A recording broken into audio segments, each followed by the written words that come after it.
everyone. GameHounds podcast. We are here. Nick, sorry we're a little bit late, but we're a little we're 4 minutes early compared to how late we normally are. So it's better than most. Hi, GameHounds podcast. It is Hello. Sunday, November 10th, and Nick and I were just talking about how, or at least I was telling Nick. You remember last week I talked about what Dumb Buddy did to the back of my car?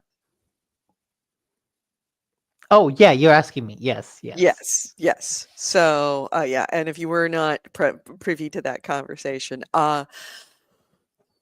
Buddy splatter painted the entire backseat of my car, and it was not good. I mean, it was like not just a little; it was everywhere, in every nook and cranny, and ran down the back of the seats and under the seats and everything. So, I this week decided, all right, I cleaned up as much as I could and then realized, it's not clean. I can smell this really not clean. You need to do something about this.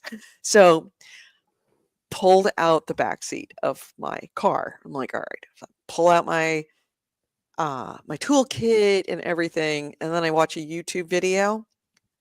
You don't even need a tool. You don't even need a screwdriver to pull out the back seat of your car on a Tesla. You just put your hands underneath it and pull, and it comes off. Is it like a toy car?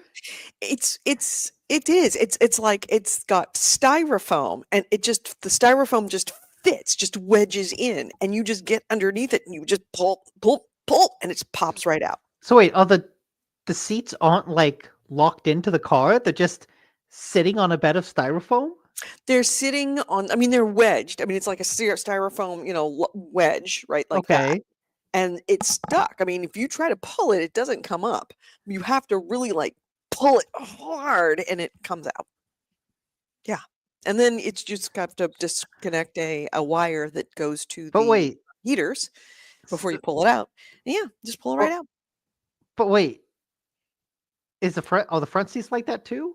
I have no idea. Because if you get in a crash, That would tell I would suspect no, that the front seat is not like that because of A, crash, and B, because they're bucket seats. They're not a bench seat. Okay. So if you're in a crash in a Tesla and you're in the front two seats, you'll probably survive because they're locked in and you've got airbags. But if you're in a back seat, good luck. Well, no, if you're in a back seat, you're holding it down because you're sitting on the seat, the bench. That's not an issue. No, but the whole point of a crash is that the force of momentum is. It's not going to pull it's not the force of it's literally, okay, you've got the back seat, right? And then you've got the bench seat. And the bench seat is wedged underneath the back seat. And then it pushes down, and it's not like secured in. It's just got a styrofoam wedge that it goes into, and you push it down and it goes thunk, and it just sits there, stuck inside of this. I still can't quite picture it. I'll show it to you here. Okay, now why don't you get into like? All right, but anyway, we're not a car podcast. Super easy to get underneath the back of it. So it says the car becomes a bouncy castle when you crash. That's just a bouncy castle, a very cool bouncy castle. You get one bounce horizontally. It's one horizontal bounce, and then it's all over, and then it's wee. Yeah. Hey, listen. All I got to say is somebody tried to murder his family by driving off a cliff in his Tesla, and they all survived. Who? You didn't hear about that? The father that's been he's been charged with murder, with attempted murder of his entire family, because he was on Highway 1, which, if Nick knows what Highway 1 is, if you are not familiar, Highway 1 up north is a snaky road that goes right along the coast of California, essentially on cliffs overlooking drops into the ocean. Think like, ever seen the cliffs of Dover? That's kind of our cliffs of Dover, but it's an entire coastline of that. A little bit shorter. Some of them not so much. Some of them are several hundred feet down. So anyway, this guy was in a mental crisis with his kids and his wife in the car, and decided that he was going to family annihilate. So his idea for family annihilating was to drive off a cliff, have his wife and kids take him. We're going up the coast and decide to get to a spot and drive off the cliff. And he drove off the cliff, and all of them survived. And that sold a lot. That was the day that I decided to get a Tesla. Mm. Because if it can survive a 150-foot drop off of Highway 1, where the 3 kids and the mom and the driver all survived, intentionally trying to get everybody dead. It's impressive. Yeah. That happened in I want to say 2021, early 2022, and probably 2023. 2022, maybe 2023. Yeah, that's what it Oh, is. Right before I started working at Lighthouse, January. 2023. Yeah, you see it? Yeah, January 23. You see the pictures? Oh, no. I just saw the Google summary. Yeah, the car itself is not recognizable as a car. The fact that 5 people survived that is insane. But that was the day where I was like, "Oh yeah, I'm buying a Tesla now." So, bench seat or not, it's a safe ass car. We've got verifiable proof about that. And I used the auto driving today because I have a free month. It's till the end of the month, I think it is. I have a Oh, month to be able to test out the autonomous steering. And I finally tried it. and? It's creepy. It is creepy. Okay, so from the freeway to Chris's house is where I decided to drive it on Friday night. And it was night too. I'm like, I'm not sure how I feel about this, but I'm going to do it. So I turned it on and I sat there like this with my hands over the steering wheels, not touching the steering wheel, Mhm. but hand over the steering wheel because it's like, I want to be ready for this because there's cars around me and there's stop lights and stop signs and I have to make several left turns and there's traffic and I'm like, I'm ready for this. And I turned it on and the the the speed limit is 35 coming down both Ralston and Marine World Parkway. It drove 40. I mean, look, everyone in California goes 5 miles over the speed limit. That's Exactly. the actual speed limit. It's programmed in California driving. I turned onto the road where he lives, and it's like the speed limit's 10. It went 15. It made all of the turns. It made the merges perfectly because I knew I was gonna have to make a right-hand turn. I started it when I was in the left lane, so it had to get into the right lane, and then it had to get in the turn lane with traffic. Perfect. Okay. I mean, Yeah, I've heard that it works well creepily well.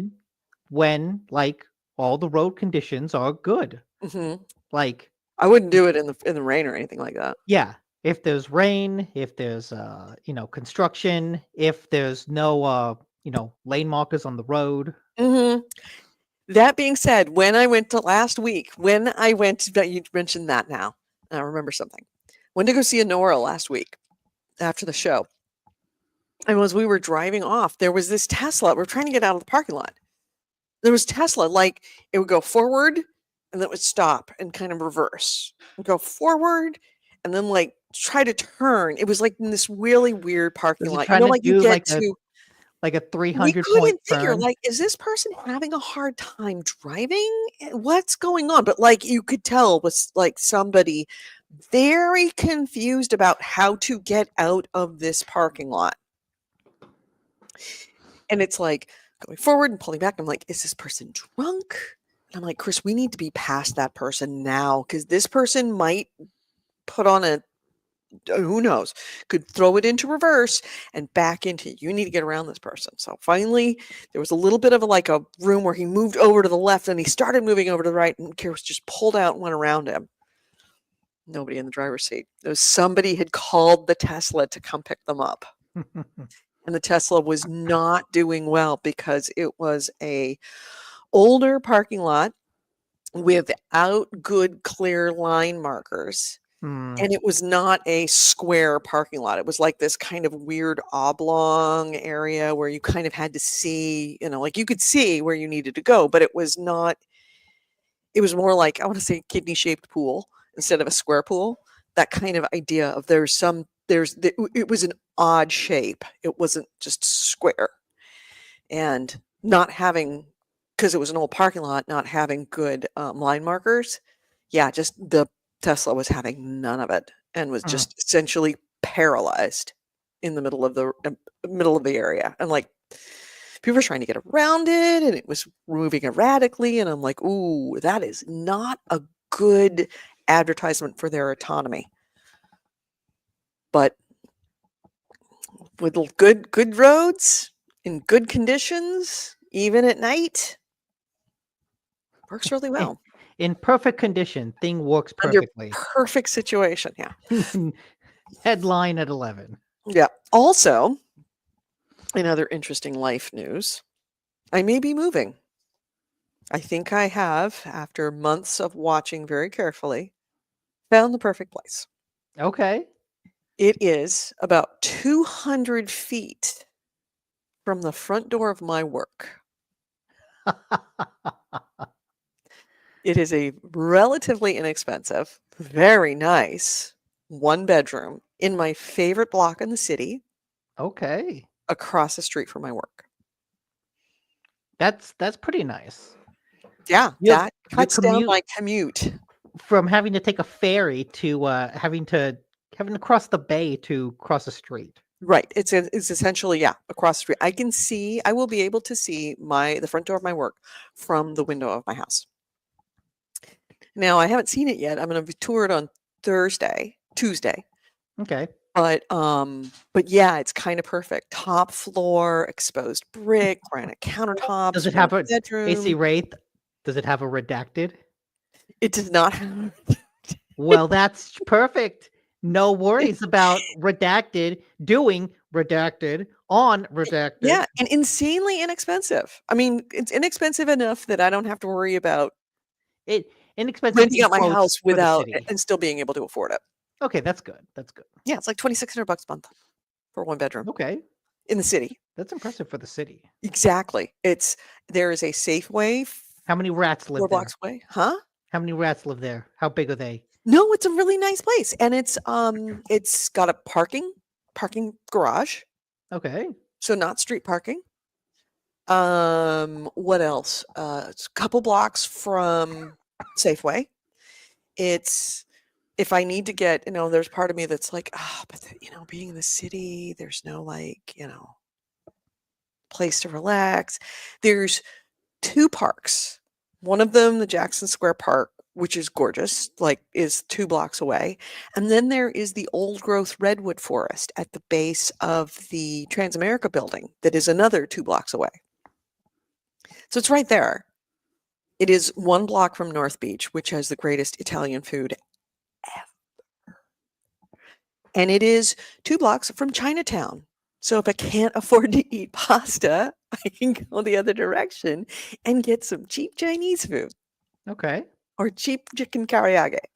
Yeah, it's kind of perfect. So, we will see how it goes, but it's completely affordable and saves me a ton of money. And while it isn't as close to you as I would like, it is certainly cuts down my trip by an hour Yeah. to come Yeah, see for you. sure. No, wait. After this podcast, we're gonna go see some friends in the city. So Oh yeah, it's it, fairly easy to get. I yeah, mean, on a weekend, it's it an easy drive. takes 30 minutes tops. On a weekday in commute, it takes an hour. Yeah. That's nothing, and that's because it commute with you, it could easily take me 3 hours to get to your house. Oof. I've done that, where it's taken 2 and a half, close to 3 hours to get to Yeah, your place. that's too much. That's too Yeah, much. yeah, if you got bad traffic, you're screwed. And if I needed to get to your house and I couldn't take my car because traffic, like, say that somebody blew up the freeway, I could take Caltrain. Yeah. Yeah. It's right there. I mean, I could just literally take Caltrain from San Francisco to across the street from your house. Yeah. Chef's kiss. Perfect place. So Good we'll see how it location. goes. Okay. That's good. I hope it works out. I do too. Ooh. I kind of sort of do. I'm kind of a little nervous that it is so perfect that the more I think about it, the more like I find another reason why this is perfect. Well, you're gonna go there and you're gonna find out that there's like a quadruple homicide and it's probably haunted. AC Ray says you're echoing. Are you echoing from my headset, maybe? I just thought that. I can hear. Oh, okay. Test, test. Yeah, no more echo. Okay, it must have just been Yeah, an internet thing, not me. yeah, He says, I yeah, could hear it better. briefly when I was talking. Yeah. Yeah. So, Okay, so anyway, I've heard about your move. I've heard about your car. But to stay on topic, there's another thing I want to hear about. let me guess. Have you played it? Yes. Okay, okay. Yes, I have done, as I explained to you earlier, the requisite 2 hours sitting in the character creation screen. Mhm. And then starting and realizing, I need to change it and going back. Oh, gee. Because that's what you do with the Dragon Age game. It takes you a couple early starts to get your character right where you want it. I read that you have to remake your Inquisitor character from Inquisition. Yes, Um, but I you just you I re- just went did you like remember what they look like at all, or were you just I like did. I don't know, I hit did. I random? did remember, but I didn't worry about it. I'm just, like, living with it. I Oh, made some adjustments. I'm do you fine with it. should we play the music before getting into games? Yes, thank you, dear. Thank you for reminding me because I keep forgetting to do that, and I know you're missing it now. I know you're missing it because 'cause you're asking me to actually play it. So, let's start the show. This podcast discusses video games, modern culture, and technology, and these podcasters are big fat potty mouths. If you're younger than 18 or are easily offended, please stop this podcast now. Oh, and your mom says to take out the trash and do your homework.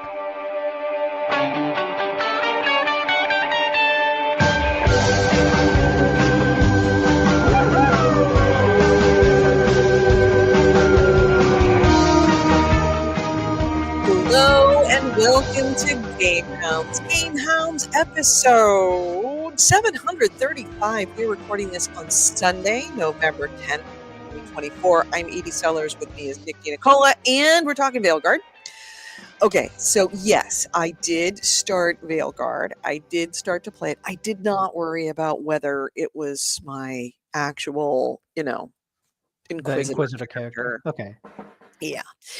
All right. So as far as actual time I put into it, I'd say I probably put 3 or 4 hours into it. So not much by comparison, but certainly enough to have gotten past the prologue area with Solus, which I don't think it's a No, they it's not a showed spoiler. I mean, everybody knows the first thing you're dealing with is Solus. they showed off the like veil ripping goes wrong, gods get out. They showed that off as like the first gameplay. Right. Okay, good. So yes, I have gotten past the veil ripping gods get out part. But not past that. I'm now just kind of when I left it, I was just exploring kind of the area that, like your first, break room, so to speak, break Okay, yeah, area. your base. Base, right. In the veil. And so I've gotten to there. Haven't really gone into the story much. That being said, I don't know why everybody's complaining about the faces so much. Now, granted, I've only seen a short amount of it, but the faces seem fine. Are they as good as, say, for example, Black Myth Wukong? Absolutely not. No, no, I no, no, mean, no. I think that's just kind of a leftover Yeah, criticism from yeah, the initial trailer reveal. yeah, yeah. People not liking that art style. Yeah, and could the faces be more realistic? Is technology there to do that? Absolutely. Is it something that I would have even noticed if you hadn't mentioned it? Absolutely not. Hmm. So, yeah, it's fine. The story, it's too early to tell because that is another thing that people are complaining about. The voiceover so far seem fine. Yeah, I haven't heard anyone Um, complaining about the acting. I think the acting has been I pretty have good. seen some criticisms in Steam for the voice acting. Okay, if Um, it's every Steam review should be taken with a grain of salt the oh yeah, size of a mountain. yes, exactly. More than just a grain. Probably like let's just call it an entire salt flat. Let's just take Yeah. that. So, the gameplay. That is something. So there are I have heard criticisms of it that it was kind of a mash X to win. It is Hmm. sort of is. I mean, you're also Um, still in like the tutorial area, aren't you? right. Yeah, yeah. I just got past the tutorial area. The there are some combat, I would call it quirks, that are not exactly, especially the UI, in when you're using special moves and special abilities, not exactly obvious. Like I looked at him like, wait a minute, I don't understand how do I use what? I don't understand what this means. Also, shooting, I decided to go as a rogue. Shooting arrows, not typically the way that you would shoot arrows. Like normally you shoot arrows by left trigger, you aim, and then you pull the right trigger to shoot, right? Hmm. No, in this one, it is you pull the right trigger and you just charge it and you release to hold. So Okay. it's a bit like using, more like actually using a. Yeah. Do you have to aim at all, or is it just lock on and It locks automatic? on, but you Okay. can alter the aim if you want to, but it does Hmm. lock on, which I don't know how I feel about that. I prefer to be able to zero in and then release, but that's because that's what every other game has been. So it's not your usual way. And I have found that going from melee, melee, melee, melee, melee, jump back, shoot an arrow, sometimes it really doesn't realize that you're asking it to shoot Hmm. something. And you can fire off multiple, like fast arrows. You can go pop, pop, pop, pop, pop, pop, pop, and each of those arrows will do a lot of arrows very quickly, doing less damage each arrow. Or you can charge it and then release, and then it is a very fat, very heavy duty arrow. But it's obviously slower to do, but it does a lot more damage. So I like the fact that you have this choice between like a quick rapid fire versus a release of a heavily charged one. But like I said, switching from melee to arrows, I have had multiple times where it's like, okay, I need to like back off and I want to fire a bunch of arrows. So I will like jump back behind everybody and go to pull an arrow. And it's like, it just doesn't actually go, oh, you wanted me to do that. Okay, let's try that again. So Hmm. it doesn't respond as well as I would like it to. I don't know if that's going to become an issue later or if I am just going to get better used to it is. Sometimes it's a matter of timing and flow. Yeah, Like, is it like a timing, like you're trying to pull the arrow back while you're still in the process of exactly, dodging, and you gotta, like, you have to understand the wait a flow. little bit longer? Right. It's getting your feet underneath you with the comfort of a game so that you understand the flow of the game and that way you can execute moves better. Hmm. I don't know if that is a case now or later, but it is currently an issue. Okay. We will see. But so far, I've gotten through a couple of things that were something else I saw complaints about is there are puzzles that are just stupid easy. I wouldn't call them stupid easy, but they're pretty obvious. At least the one that first one that I've come across, where it's like, oh, I see. It's you find this like little plaque that says something, and you're going, wonder what that means, and then you find something, you go, oh, okay, that's what that plaque meant. Yeah, I found it was a lot of, like, um, "Oh, you need to find MacGuffin to lower the drawbridge," and MacGuffin is, like, 30 feet away back there. Right, exactly. Or you need to find 2 MacGuffins. 2 MacGuffins need to look at each other in Mm, order to have something happen, but you don't know what. Then you happen to come across this thing that looks like a keyhole. Oh, like a big giant keyhole with a little plaque next to it. It says something about MacGuffins. And you're like, okay, well, that's a door. It's obviously got to open. Now I got to find a MacGuffin, like, oh, here's a MacGuffin right here. Okay, we need to find the other MacGuffin and needs to look at each other. Okay, so stand at the MacGuffin and look around. yeah. Oh, there's the other one. So it's not like you're not going to burn any brain cells figuring out some of these puzzles. But Okay. I'm, honestly, I'm fine with that. The original Dragon Age didn't have really challenging Yeah, there puzzles. weren't really puzzles. Yeah. So yeah, AC Ray said that. That's one of those cases of like somebody's complaining it's too easy. If it was any harder, somebody would be complaining it's too hard. Well, I think that's the difference between the level design. Like the other games were um more general RPGs, and so like the dungeons were more just like dungeons. They weren't meant to have puzzles in them. Inquisition was more of like a generic open world Right. where there weren't puzzles, but this one being a bit more linear with more taking like more game design inspiration from God of War, I think taking that inspiration meant they thought we have to add puzzles into this layout, but they're kind of very generic puzzles. And Right. so it's like it's taking the level design from a different game and going like, oh well, we got to add puzzles in this, don't we? Don't we? Yeah. Because this Yeah. type of They level gotta have a design little something in has there. puzzles, but Right. like whether or not they actually needed that, who knows? But AC AC Ray, Race says yeah, Mortizimal mentions some special skills that make you back away automatically after use for better spamming. Oh, okay. That's good to know that that's there. I was not aware of anything yet, but I will say that the special move that I was given to start off with absolutely dominated the first boss. Like it just destroyed the first boss. okay, To the point of where it's like, is it over? How is it that the boss was like, I was barely doing any damage, jumping around, drinking health potions, blah, blah, blah.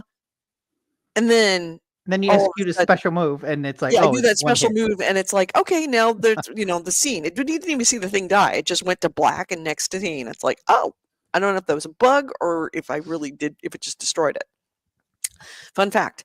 I don't know if you see this in this video right here, but when the player turns around, you will see a green vase, a big green vase. They didn't explain this very well, but inside all those green vases give you a health potion.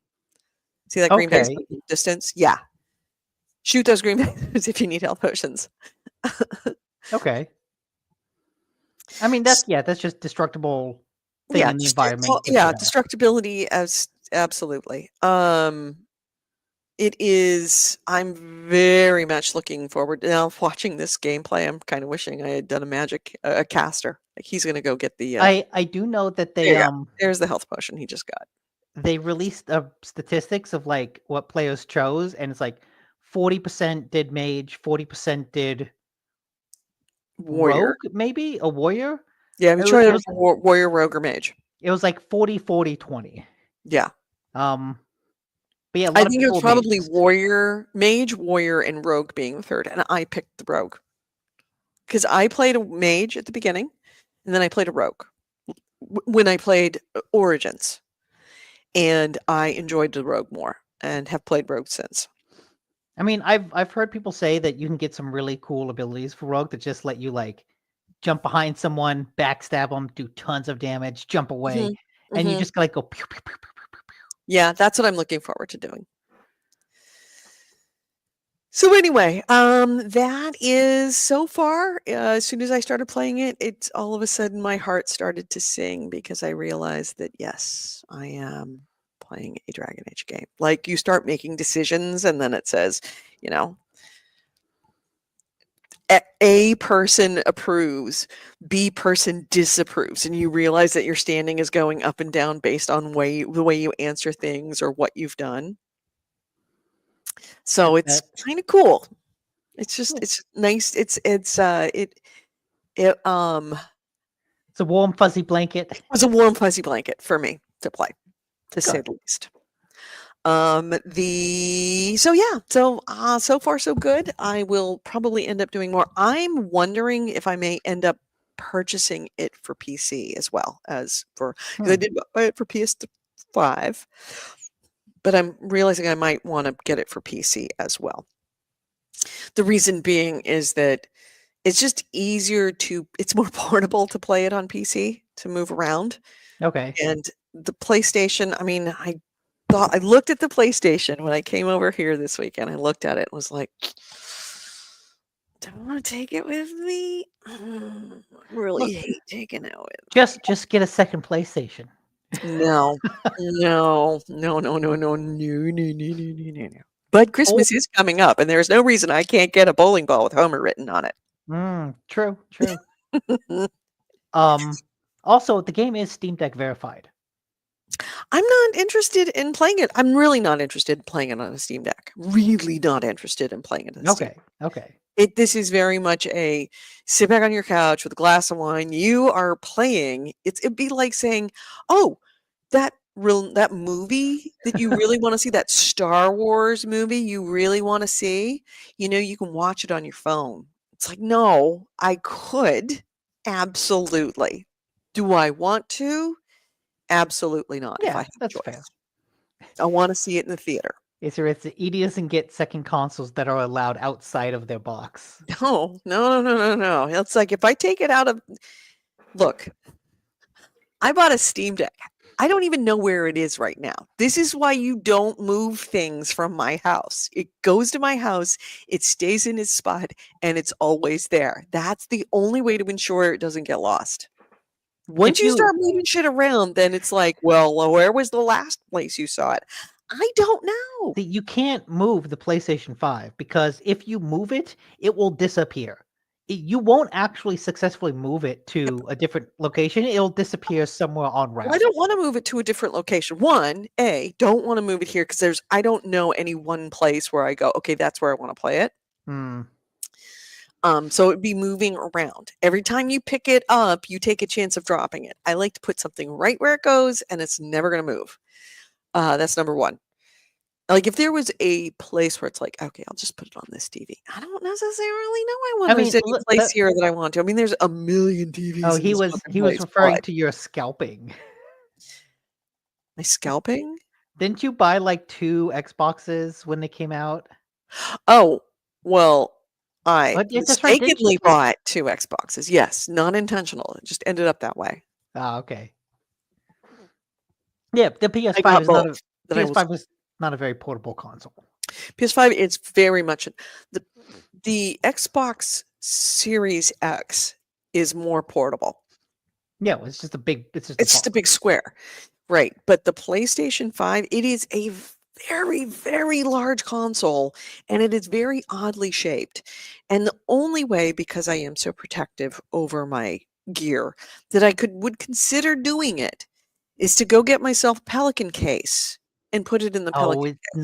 not necessary. I moved it by just putting it in a box and carrying the box and not dropping the box. Yeah, I mean, That but I wouldn't want to be traveling. Like, I wouldn't want to leave it here. I would want it to go back, travel with me. And traveling back and forth, but you I don't. want to have a Pelican case. That's not what a home console's for. It's You right. That's why it's a you home shouldn't do console. It's that not with meant to move any around. home console. Right. The alternative is that I would buy a PS5 for here, but do I let's keep this in perspective. This all could go away tomorrow. It just takes him popping off one time too many, and this becomes my house. And that's not going to be his house anymore. The less stuff that I have here to bug out if I need or want to bug out, the better. Okay. It is not available for PS4. It's not, and I wouldn't want it. Yeah, I wouldn't want to play it on a PS4 Yeah. anyway. I want to play it on full fidelity. So the alternative is I may actually pick it up for PC Okay. on Steam. Well, That that way, gives you a chance to start over as a mage. and it's true. I could start over as a mage and I could play 2 different, playthroughs.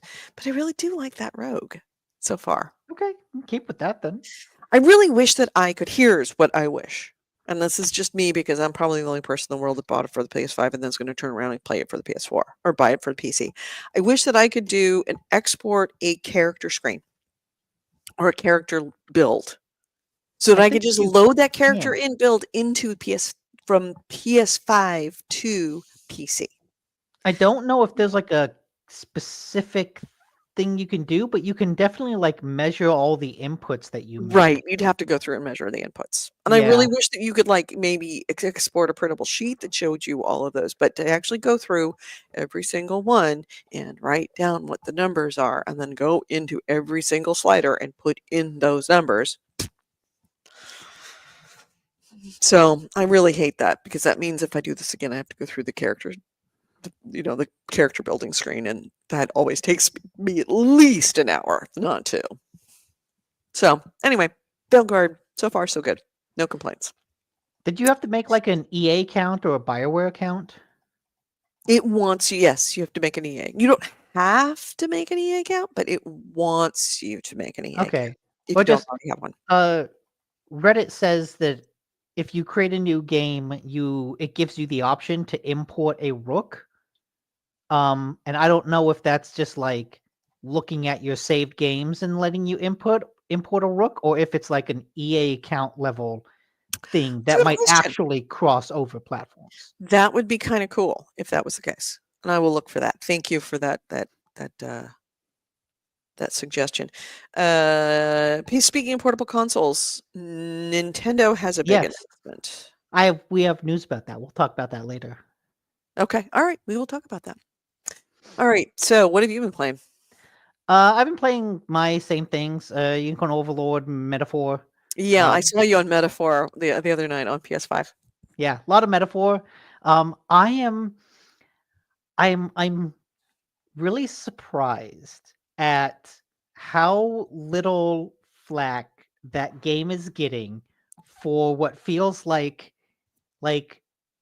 PS3 era design.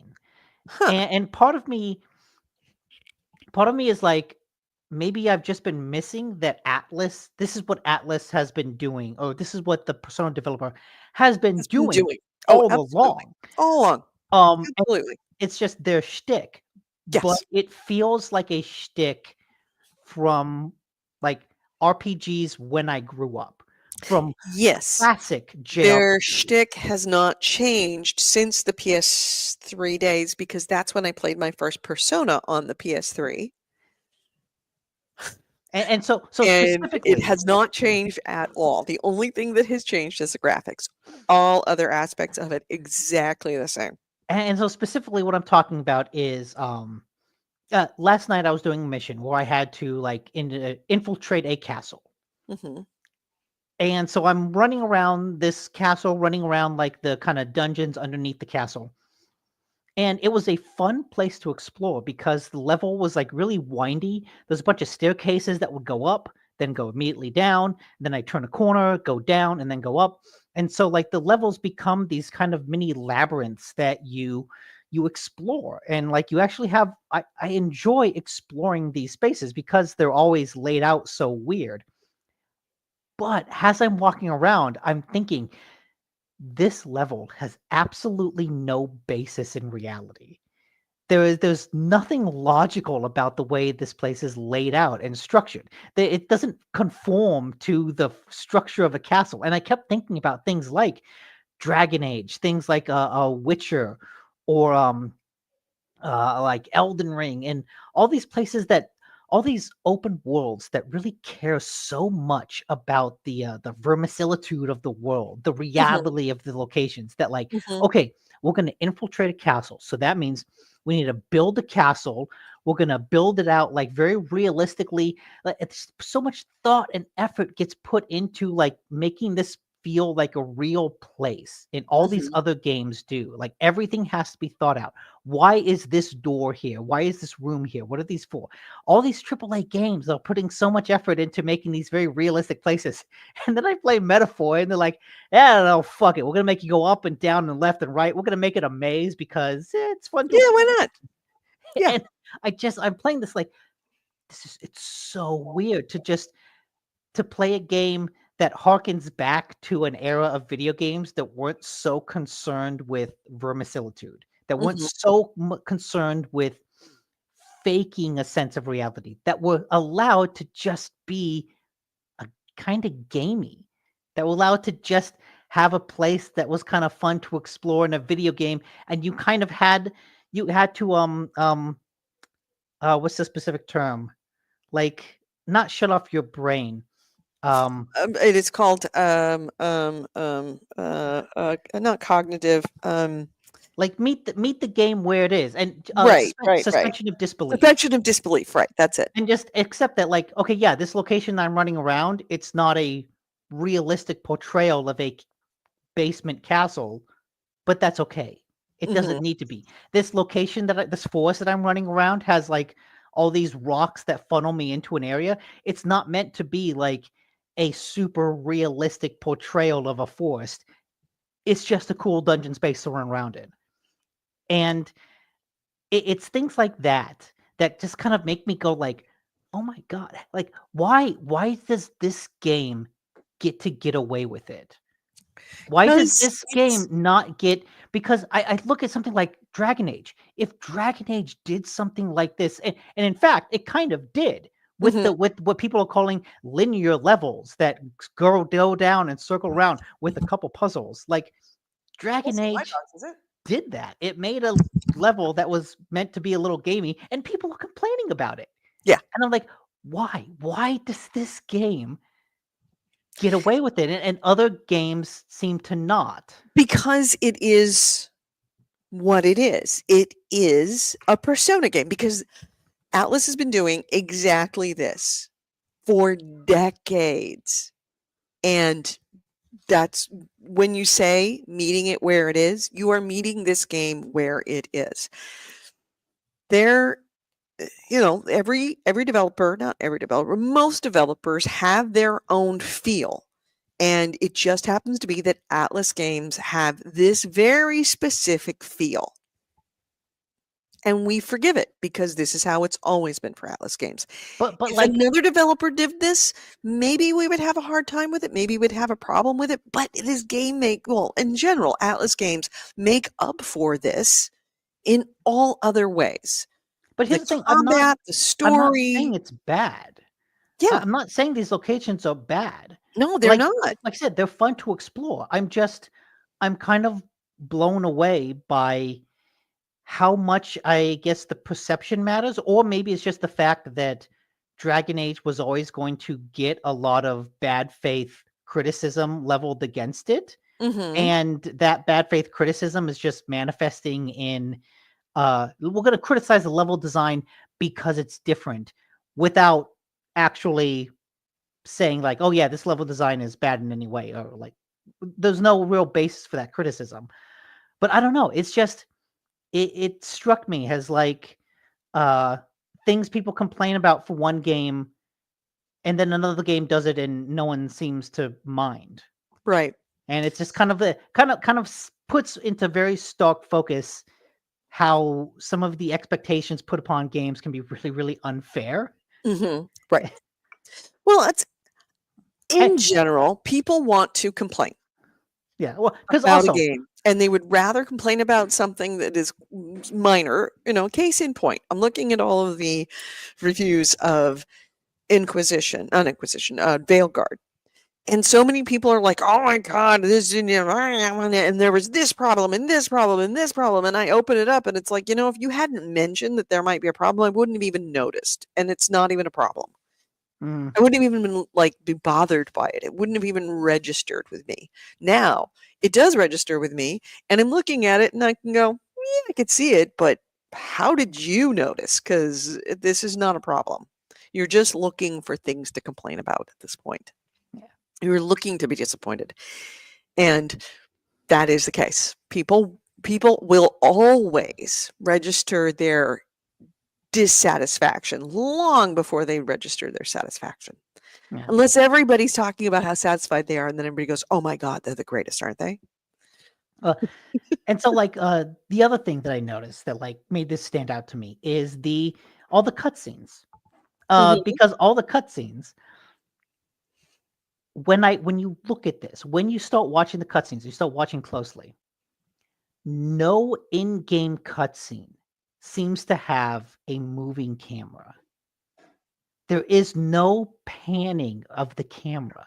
You No. have you have a static shot, Yep. characters do something, then you have a little wipe Mhm. to a new shot of characters doing something, then wipe, new characters doing something. But like as I'm watching it, I realize, oh, that fucking that wipe is everywhere because you do something and then it wipes. And when you're running around, obviously the camera follows behind you. Right. But when you're in a It's cutscene, cutscenes. the characters just stand around with some text on the screen, then Mhm. wipe, new shot, character standing around.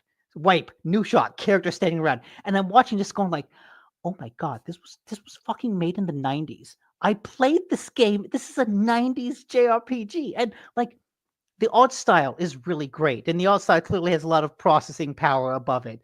But like characters standing around talking with text bubbles. And I'm just like, this is so old school. Mhm. And I'm like, it blows me away that like if Dragon Age did this, people would be like, what the fuck is Yes. this bullshit? Yes. Well, but that's because This is this is an horrible. Atlas game. This is what Atlas does. But like that's my point, is that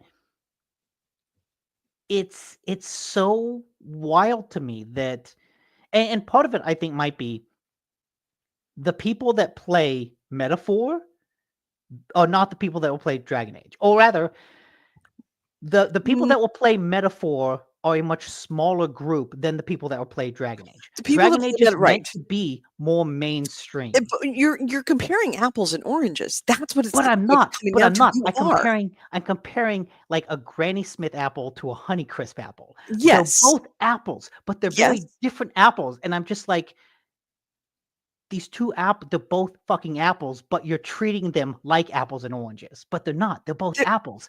But And like one technically, I apple is guess that allowed they're to be apples. so They're different. they're different species of apples, and both of them are just as good for what they do.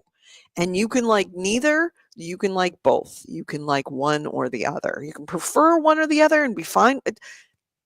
If Dragon Age did this, it would be such a departure of its species that it would piss off everybody who plays Yeah. Dragon Age. And like And take if this game did the stuff that Dragon Age did, felt more like a Dragon Age game, people that love this would hate that, would be furious.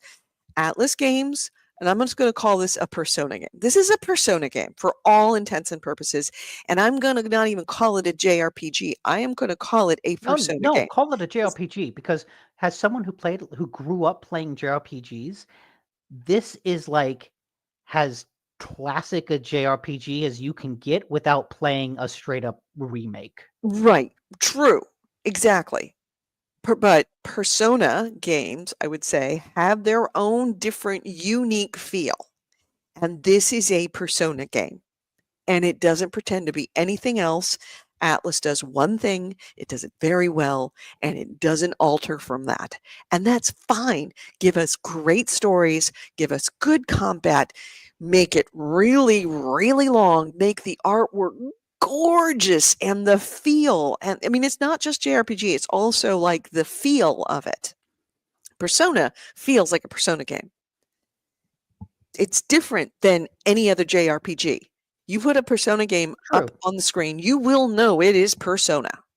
And it's And same thing with this. You put this up on a screen and you go, this is a Persona game because it has that feel to it, has that look, has that kind of that overall style well of itself. And It that's what does not alter from, and it does it well, and Atlas knows what works for its fans. It knows what works for its games, and it does those things very well. And it does not try to do. I'll say it doesn't try to do much of anything else. It tries to deliver you a solid experience that you expect, and there's nothing wrong with that. it's working within a much more narrow design Right. parameter. Right, exactly. But like I'm It's also if you look saying at it as comparing to, take like, food, compare it to, like, food. Alright, is this, like, new, absolutely entirely different take, going to win a James Beard Award because it is, or a Michelin star because it is so innovative, because it's deconstructed spaghetti and turned it on its head and changed the way that we think about pasta? No. This is spaghetti and meatballs, but it's really freaking good spaghetti and meatballs, and they make it perfect every single time. And maybe they might make some changes to, the sauce, or, maybe sometimes it's carbonara, sometimes it's going to be a marinara, sometimes it's going to be a traditional pizza, I but think it needs to it's get always switched going to be around. good, and it's going to be the kind of marinara, the kind of pasta where you go, hey, you want a really good plate of pasta? Go there. See, I think you need to switch that metaphor around. Yeah. That in this instance, comparing these two games, Veilguard is the pasta because it's good. It's not great. It'll get you full. It's pretty easy to make. Like it does No, its that's thing. that's like It that's like it your does your its thing homemade spaghetti. That's like homemade spaghetti because sauce. no, it's great spaghetti. It's Mhm. really good, but like metaphor is so much weirder.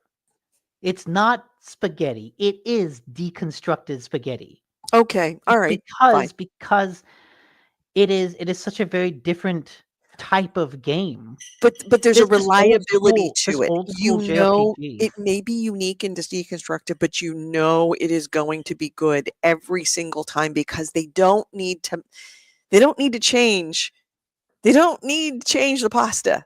They just need to change the sauce every once in a while, and that's all they do. They fix the sauce. They put a new sauce on it, but it is always the same something in there. There's that feel that you go, "Okay, this is spaghetti. This is Persona spaghetti." Well, I guess what what made this difference between these two games really stick in my brain Mhm. is the fact that Metaphor's got like tons of great reviews, right? Rave reviews across the board, 9s and 10s. It's probably like the front runner for like the best RPG of the year. Possibly. Yeah, actually, I Um, would say it easily will win that. yeah. And with graphics that are like they're a little okay, like the level design, it's all very pretty simple. Meanwhile, Dragon Age spent like what 10 years in development, getting rebooted a whole Mhm. bunch of times. One of those games, it's like, oh, you clearly spent like, $150 million just making these environments. Right. One of those super expensive graphical fidelity games. And like that's what's jacking up the price of all these games is that everyone's trying to make something that looks really good. And you compare these two games and it's like, well, if you can get all those nines, if you can get all that critical acclaim without all that extra effort, Yeah. what are you doing? And Yeah. part of me thinks that one of the reasons Metaphor gets away with that is because even if looking at the scene right now, Mhm. characters standing around talking, Mhm. like no dynamic camera angles, no motion capture animation, nothing fancy, but like the art style is very distinctive.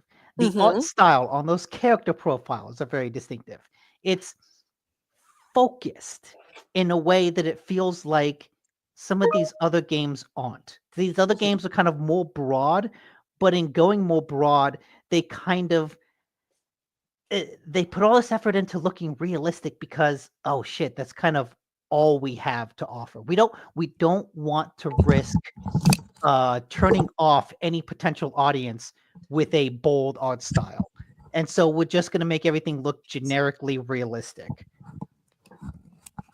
That's my theory on Mhm. everything. Yeah, sorry, had to, answer a question.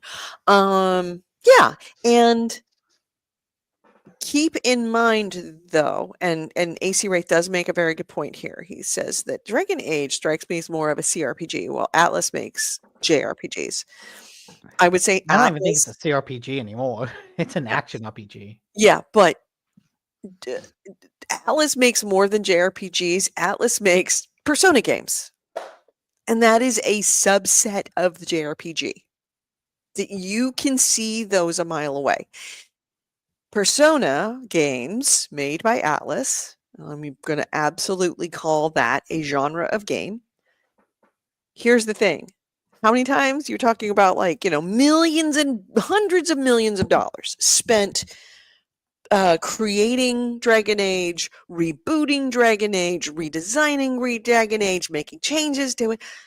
That would never happen with Persona game because it you would never reboot it. Why? You've got something that works. You fine-tuned it over decades and decades and decades. You do not need to reinvent the wheel just to say I reinvented the wheel.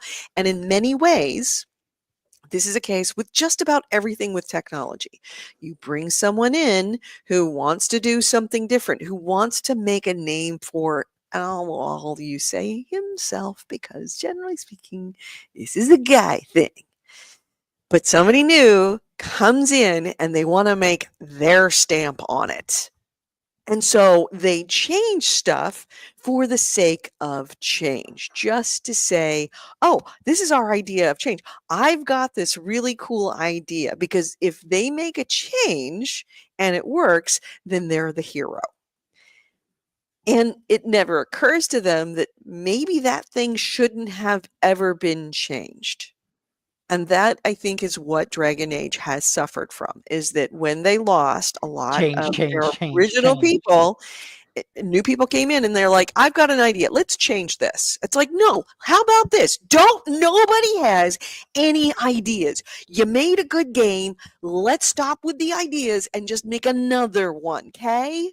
And if that sucks, Todd Howard is a perfect example of somebody who has, I've got an idea Starfield might have been a better a perfect comparison game point.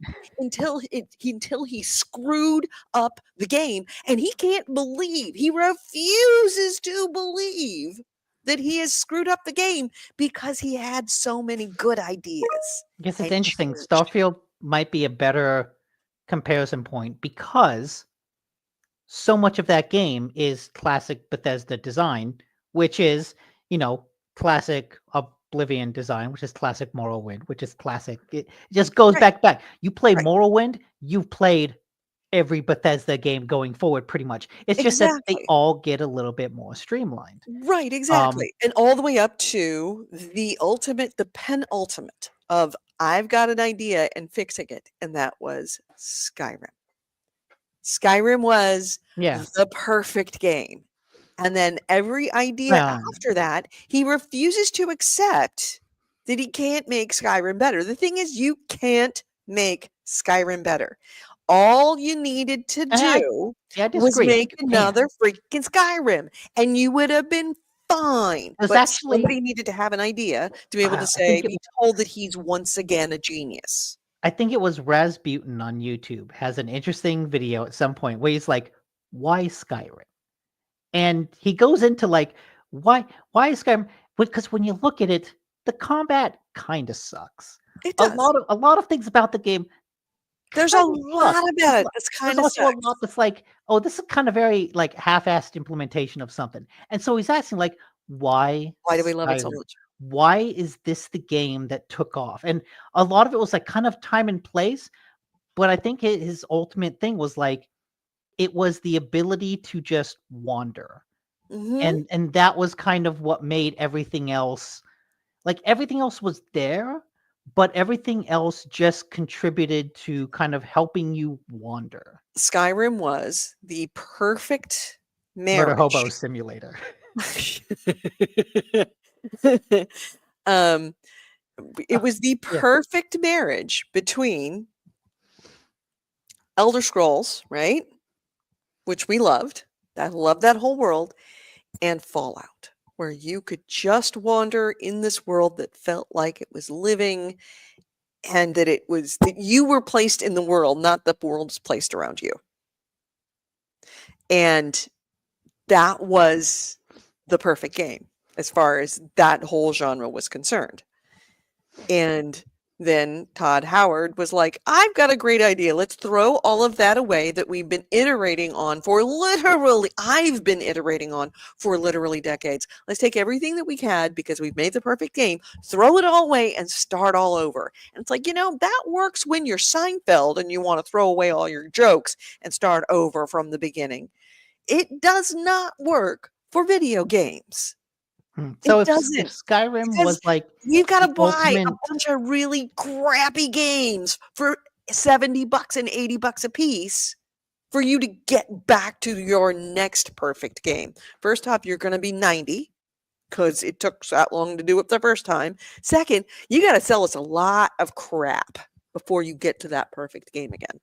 so Skyrim was like the ultimate streamlined distillation of that Bethesda style. And Mhm. Metaphor, from what I understand, seems to be the perfect streamlined distillation of an Atlas game. That probably doesn't bode well for Persona 6. Because clearly with Persona 6, they're going to go off and do something completely different and fuck it up like Skyrim. Well, No, in not Skyrim, theory, Starfield. no, that's the thing is that I think Atlas is smart enough. It knows, hey, we got it right. Atlas, Let's continue to they'll make just make Skyrim small equal. tweaks that are just Oh, right, enough the UI to too. change, but we're not going to throw away Atlas games and make a Persona 6 that is completely different than all other Personas. Or There's- worse yet, that we're not going to start over and create a whole new IP that is a Persona that is essentially throwaway Persona. We're Well, not even going to if they making do that, Persona.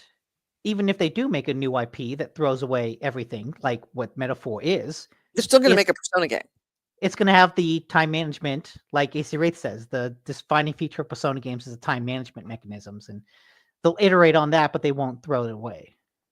Oh, you don't like those? I love the time management situation where it's like, I- oh crap, like, okay, I have a choice. I can either go do this before morning or that before morning. I think it actually works for Metaphor because I can still do everything. Mhm. There's enough. It gives you enough time that I'm not making a choice between this character or that character, and I'm losing out on something with them. Right. I have time to do everything. It's just I have to kind of consciously think about how I do this or that. Yeah, and Skyrim felt awful in third person, so I never Oh got yeah, into all it. Yeah, the Bethesda third person things were always awful. yeah, that kind of is the nature of Bethesda games. Anyways, Is yeah, they're so awful with third person. So yeah, no, I'm still enjoying Metaphor. It's just it has struck me as very weird and strange that it is such an old school game. I like it. It's like my old school. It's a JRPG I grew up with. Yep. But it's like I'm Have you ever playing. played a Persona game? No, You really should. I'm playing a Really, game out really of my should. childhood, and it's If you like this if is you so love weird. Phantasia, if you love Metaphor, you're gonna really love. I might play Persona And the 5. fact that you will I'll probably do actually 6, but because you're gonna be I don't continuing know on with about the that. same characters. We're gonna be continuing on with Joker, and you're Wait, going to why? really end up liking them. I thought all the Persona games were different. No, they're all different, but it's the same people. The same characters? Joker? Yes, Joker, and maybe if it's of some different friends, but Joker, at least the last 2 or 3 games have all been Joker. Well, in that case, I don't know. I don't want to start from 1. I don't know, let me see. Anybody in the chat room? I started with 3, and I believe Joker was in 3. That was his character. And Persona 4, I believe, is also in Persona 5. Okay, well, I guess they share You can jump in at continuity. any place. They You share just don't. continuity, but they're all standalone games. Yeah, there is a continuity of characters. They are all standalone games. Agree. You don't have to start in with Joker or with Okay. 1, but if you are with that character, you get to see that character mature, which is rewarding, to say the least. Anyway, we have gone into There we go. While player characters Oh wait, didn't you want to leave and and those like? in their parties don't recur throughout the Persona franchise, the overarching beings from higher and alternative dimensions sometimes do. Yes. But Joker has been through, I played him at least a couple of different times in different games. Okay. And his friends. Anyway, moving Hey, right don't you along. want to leave? Don't you want to leave in like 10 minutes? Shit. Okay, let's move on. Let's get to news. Let's hit the news. This is news and commentary of the week in gaming with gamer Edie and Nikki Nicola. And our first item is I just want to bring it up because I had talked about it or teased it previously, so I should probably mention it now. Nintendo has confirmed that the Switch 2 will be backwards compatible with Switch 1 games. oh, that's kind of nice. They didn't specify if that meant cartridges or digital downloads. Oh, So there's a little bit of fear. That I would imagine it's probably digital downloads. There's It's a not little bit cartridge. of fear that means There's not going to be. because they I haven't don't think there's going to specified. be any cartridge. I will almost bet you Yeah. there is no cartridge Well, or there's no drive or anything. Nintendo is like an old enough company. I think they would still stick with cartridges, especially Maybe. because like a lot of the games target toward younger kids. You want to get them stuff for Christmas. But yeah, cartridge slot. Like even if it has a cartridge slot, will it accept the old cartridges? That's still a question going forward. But it seems like what's likely is anything bought digitally will transfer over to Switch 2. Yeah. Yeah. Well, that's kind of a nice thing. I mean, and Very nice, especially because like that's not guaranteed with Nintendo. Nintendo knows its audience and it's loyal to its audience and it knows what its audience wants and wants to give what its audience wants. It's also a bunch of real dickheads about protecting its IP, but at the very Oh least, yeah, we that was yeah, a I news did story. forgot to mention that whole thing about the company that did what was it? Power Pokemon. World. Yeah, Pal World. Finally, we found out what was in their lawsuit and everything Yeah. that we thought about the lawsuit, what they were suing for patent infringement. It's exactly what we thought with patent infringement. It had to deal with throwing balls at things to capture them Yes. and other things like that. And these patents were actually filed after the release of Pal World, Yeah. but they were considered what they call child patents, meaning that these were patents that were requested based on an existing parent patent.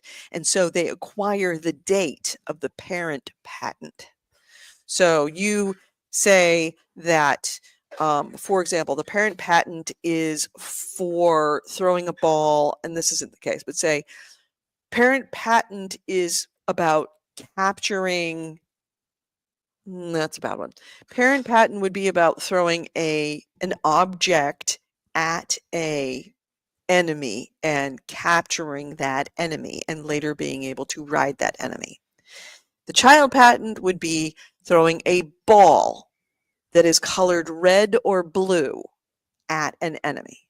So it's not really the patent itself might have been filed after the creation of Pal World, but because that patent was based on an existing patent previously filed before Pal World was created, the child patent acquires the patent date of the parent patent. If that makes any sense. Sorry if I spoke like in a big legally circle, but I'm hoping that makes sense. Yeah. But So the shorthand is it all seems like Nintendo being real dicks. right, and the other Real thing is that sneaky the penalties for each of these patent violations is something like $30,000. Mm-hmm. So it's like given what Pal World made, it doesn't even qualify as like even a cost. I think the Even larger issue, if they're found in violation of all of them, the larger issue is that the it would injunction. force them to stop doing it. What it might just very well be And if they're smart, that's exactly what this is. These were not patents filed in order to be antagonistic to the company that made Power World that I can't remember the name of. Second Sight, Second Life, Second, Pocket pair? huh? Pocket pair? Pocket Pair, that's what it is. Okay. It was not necessarily a lawsuit. This is just me opining here. I don't think that this was a lawsuit that was filed to be antagonistic to them, to make them stop. I think that this was a lawsuit that was kind of, not even a shot across the bow, but just kind of like pulling out a Nerf gun and just kind of going, boink. Hey, I don't know. hey, It seems a bit more we than a need to Nerf talk. gun. Hey, we need to talk. At $33,000 for a violation of the patent? No. This is hey, we need to talk. I mean, yeah, we're kind of on opposite sides, but we kind of don't have to be. How about this? Why don't we buy you? No, Nintendo wouldn't do that. I highly doubt think that. I think Nintendo wants to kind of gently put Pocket Pair in a position where it's like, hey, we don't want to kill you. We just want to be your friend. Actually, why don't we move in together? They want to buy that. They want to buy the IP. They want to buy Pocket Pair. No, They they want to buy don't. Pocket Pair. That is the absolute perfect solution for Nintendo, is not to kill Pal World, but to acquire Pal World and make it a Nintendo game. But they don't want to acquire Power World. I think they do. I Power think they do. World is not the type of game Nintendo makes. No, but it is the kind of game that Pocket Pair makes. And if Pocket Pair were a division of Nintendo, then we wouldn't have so much problems, would we?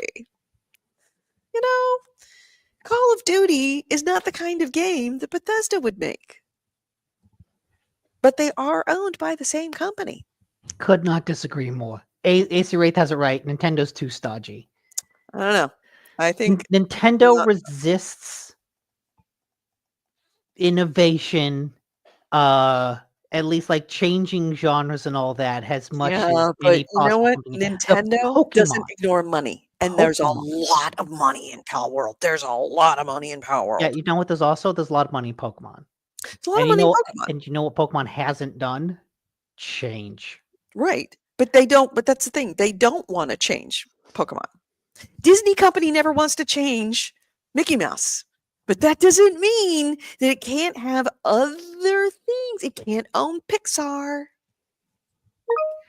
Yeah, but Disney isn't going out and buying the guy directing the serial killer Mickey Mouse movie. No, but this isn't the serial killer Mickey Mouse movie. Except that it may as well be. It's Pokemon with guns. Nintendo doesn't do anything like that.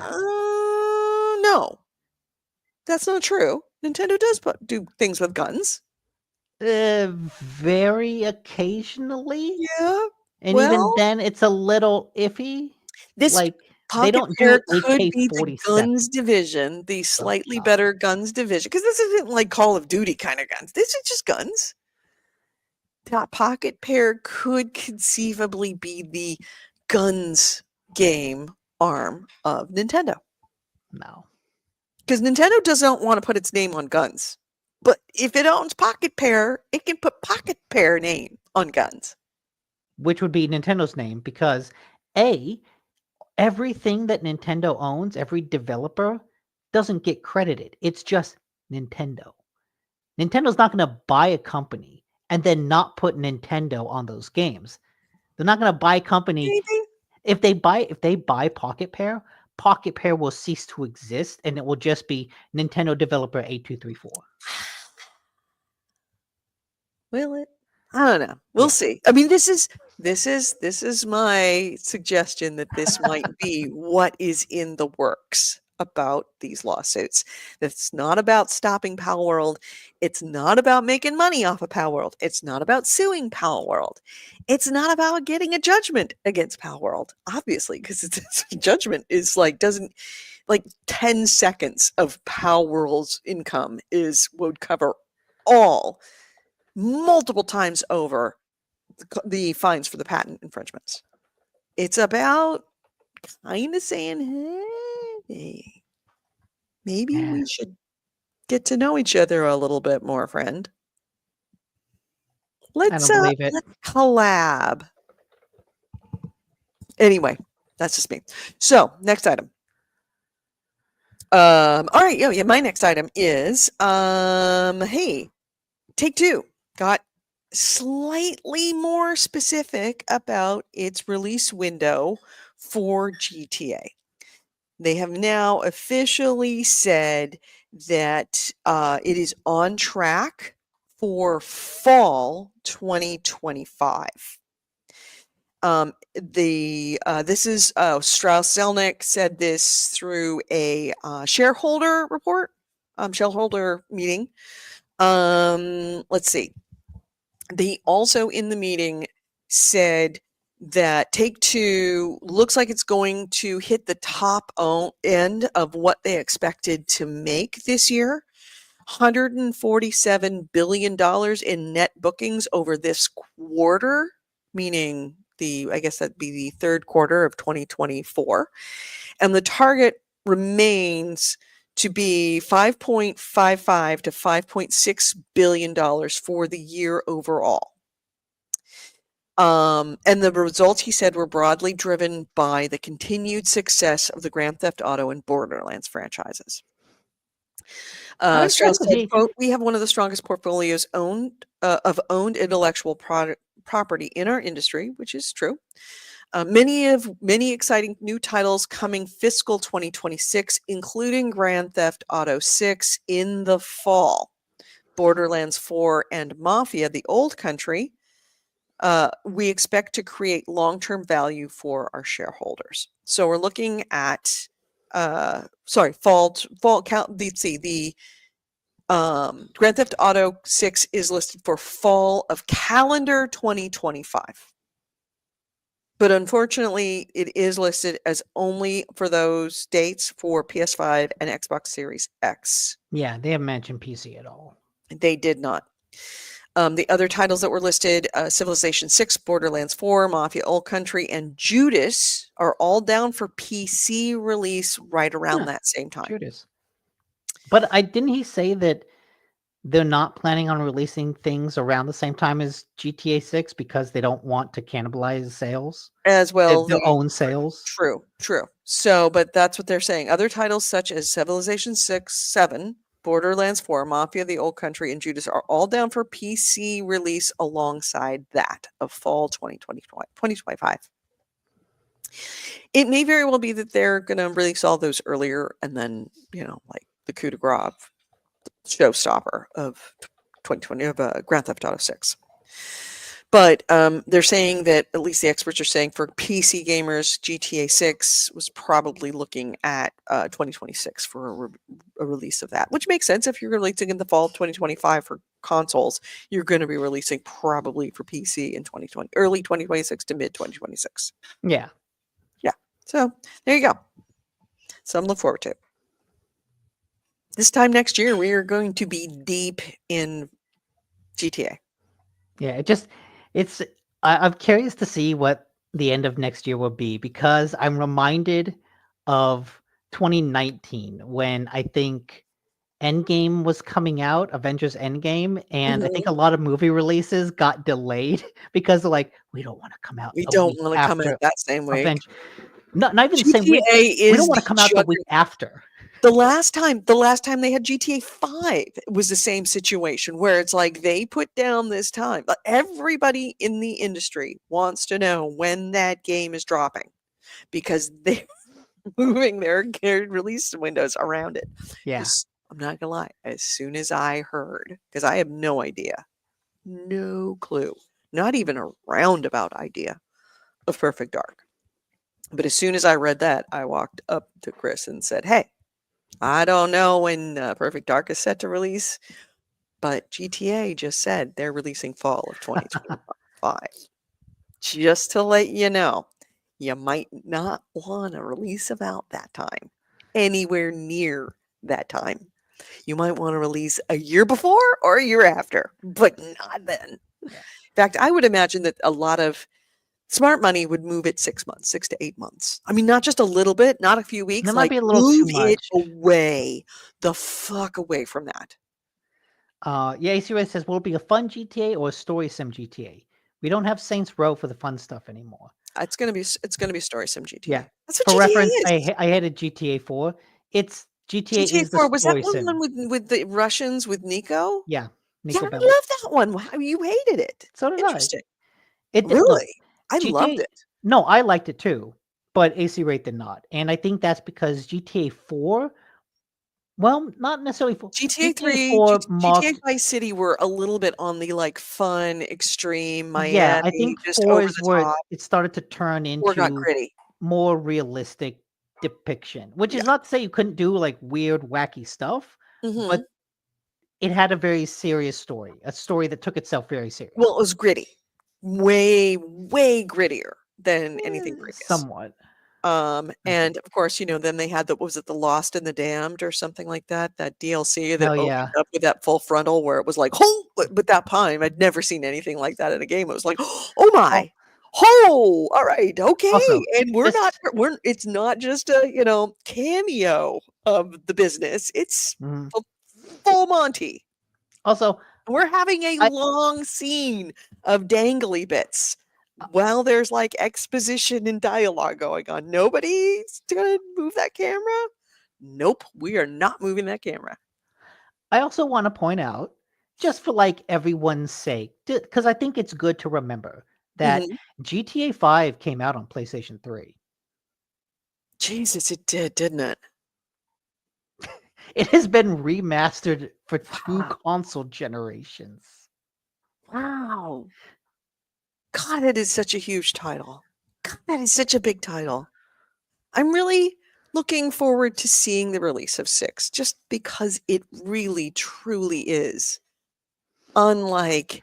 Well, it better I be mean, good. there are people that might be listening to this that weren't playing video games when 5 came out, Oh, yeah. that were too young, whose parents wouldn't let them buy 5 because Well, they were too young. I hope GTA 6 is good because there won't be another GTA game until PlayStation 8. I may not Or live to PlayStation 7, see actually. I may not live to see GTA 7. I mean, I'm getting up there. I am going to be pushing 58. I'm gonna be I'm gonna be pushing 59. I'm gonna be nearly 60 years old when GTA, if it comes exactly the same cadence. Yeah. I'm gonna be Maybe very close, 70. if not already 60 years old when 7 comes out. I may not make it to 8. This is like maybe the next to last GTA I will ever experience. If, Hopefully, it's worth it. hopefully I'll get 2. I mean, hopefully I'll get 3 more. But there's no chance I'm gonna get 4 more. I'm never gonna see GTA 10. That's not possible. I mean, 'Cause by that honestly, point, my it's eyes will be so GTA shot, 10. I may be alive, but I won't have any eyesight to be actually see GTA 10 at that point, I unless I feel get like bionic eyes or something. I don't know. I feel like if Rockstar's still making GTA 10, I don't know if that says good things about the industry. That like, I oh, don't know if it says good they're, things about the human race at that they're point. still making GTA games. 'Cause, GTA at that point, it's gonna have to be better like VR, and we're all living on Mars. Hmm. So anyway, Take-Two did do that. And also, and you actually brought this up, I don't have any details, so I'm gonna wait for you to bring the details, is that Take-Two also Oh, sold Private Division Studio. yes. Well, this comes after they admitted to closing the studios that they denied closing earlier this year. Excuse me, the Roll 7 and the Kerbal Right, developer. the Kerbal Space Program developer. Yeah, like earlier this year, we had stories about how everyone in those studios has been laid off, but Take Two was like, no, we didn't close those studios. Yeah, We yeah, laid off. they're not closed. It's like we laid off Yeah, everybody. we laid off everyone, but they're still around. They Hello? finally admitted that Hello? those studios are closed. And that they've been sold. No, those ones had been laid off. Oh, okay. Um, Oh, that's right. It's Private Division that got sold, but the other ones did yes, officially get Private announced as Division closed. was its indie publishing arm, Right. and that has now been sold off to an undisclosed buyer. Yeah. But Private Division did make Outer Worlds, Kerbal Space Program 2, Ollie Ollie World, Roller Drome, and Hades Yeah, Tales. all Tales the of the Shire is also current. Let's see. Tales of the Shire is currently the publisher's only upcoming announced title. yeah, all of the games from the developers that were closed were published through Private Division, Hmm. but Private Division was working with other developers as well. Right, because Ollie World is Roll 7 that Yes. made that. So they weren't the studio; they were the developer. I said studio; it's really Private Division is a publisher. Yeah, yeah. Um, So, let me see, publisher, because I'm accurate. Bitch, there we go. Publisher, Private Division. So yeah, it's fine. You know, they don't they don't need it. They really don't No. need Private Division at all. They need to make one thing. They need to make it very well, and they need to make more money than God off of it, which is what they've done. So your next item. Let's see. Okay, in the interest of like just going through a bunch of stuff quick, there was a Sony investor call this Mm-hmm. week, Mm-hmm. and in it there were a couple things that like made some news headlines. Mm-hmm. The first of one was that even though PlayStation sales continue to fall, which is expected for a console that's getting on later, Right. software sales were up actually. And they specifically called out that little game Black Myth Wukong. Did they really? They didn't. I don't think they mentioned it by name, but they mentioned. How do you not mention it by name? It's Black Myth Wukong. Everybody knows about it. They mentioned a new sports title, which is EA Sports FC or the college football. It could be any one of those. Right. And an action RPG title from China. An action RPG title from China. Yeah. Yes. Okay, that's definitely Black Myth Wukong. Those are what they specifically called out as contributing to like the impressive sales for the quarter. Yeah, I could see that. Black Myth Wukong was and is a juggernaut. Oh yeah. It's just kind of funny. As I was playing Dragon Age, I was thinking to myself, do I really want to be playing Black Myth Wukong right now? There actually was that thought in the back of my head, like, God, I wish this looked better. Have you played any more of Wukong? Have you played any of Wukong? I have played some of Wukong. I have not played any since, because if I have a choice, I'm going to be playing Dragon Age. However, I have been pestering a certain gentleman to play it because he's going to love it. And I'm like, just play it. And I'm very, very tempted to buy it on Steam and send it to his ass because he needs to play it. Because he loved, he keeps on saying, well, I don't know, maybe I should be playing Dragon Age. I'm like, no, you should be playing Black Myth Wukong. Trust me, you need to be playing. So wait, how far did you get? Not very far. Like maybe 2 hours in, nothing. Okay. Barely in, just not even out of that. 2 hours. I'm not in the original area where you first drop in, but not far out of that. Yeah. I don't know. Did you like the combat? Combat is, I'm having to get used to it, let's just say. Okay. I am still trying to find its groove, but yes, I am definitely enjoying the combat. Did you encounter that guy walking around with the giant head that smashes down? Yes. He's one of the first enemies you'll encounter that will fuck you up. Yes, and that is where I'm at, is he is fucking me up all the time. He is fucking me hard. Yeah. Yeah.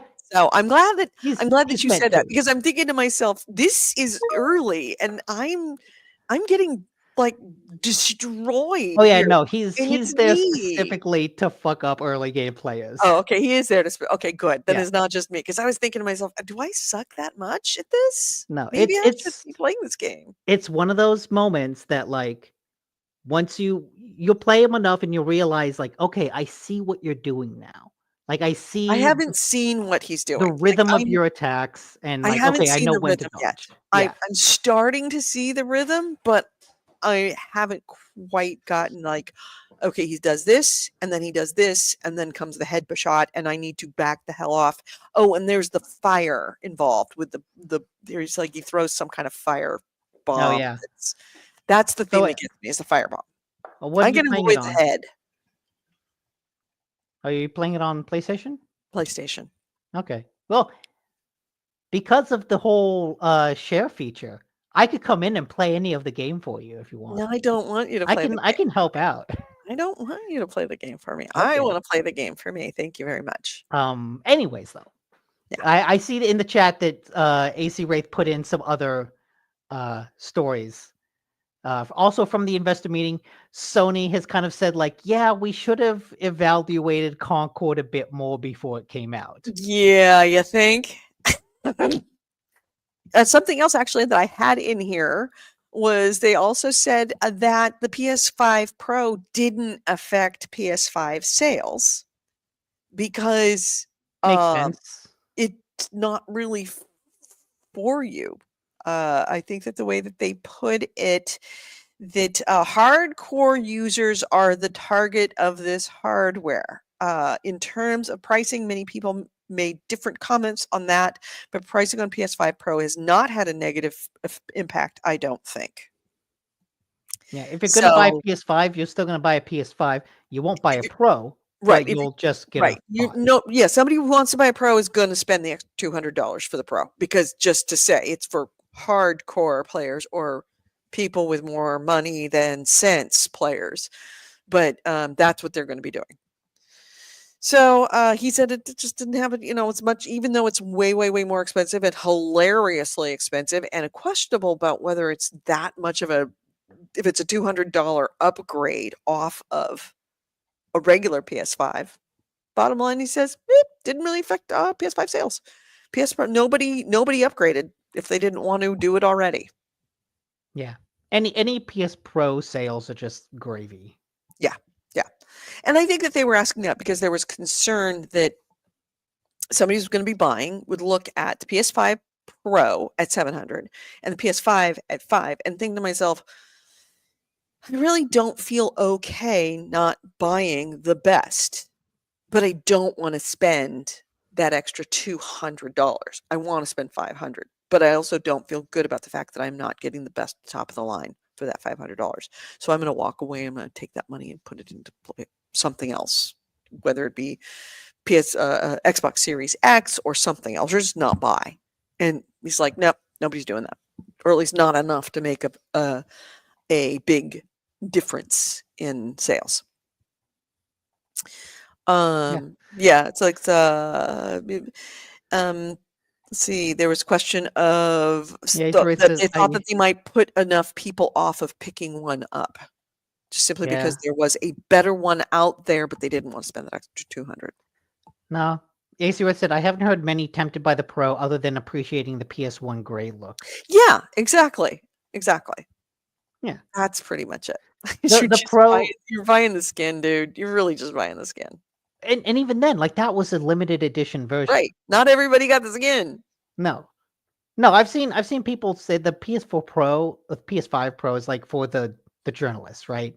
For the people, for the Digital Foundry heads. Yes. But it's not really for... It's for Elon Musk, not Although, for you. No. The best case for PS5 Pro is next year, GTA 6. Yeah, true. Then you will see a spike in Pro sales. Probably. And if Sony was smart, they would put it on sale around the same time GTA 6. Yeah, they could put it on sale for $650. Mm-hmm. Yeah. For $50, you just might want to do that. They might have me with that. Yeah, they might. But in the rest of the investor call, yeah, they talked about Concord, how they should have run its development gates using user testing and internal evaluation much earlier. Mm-hmm.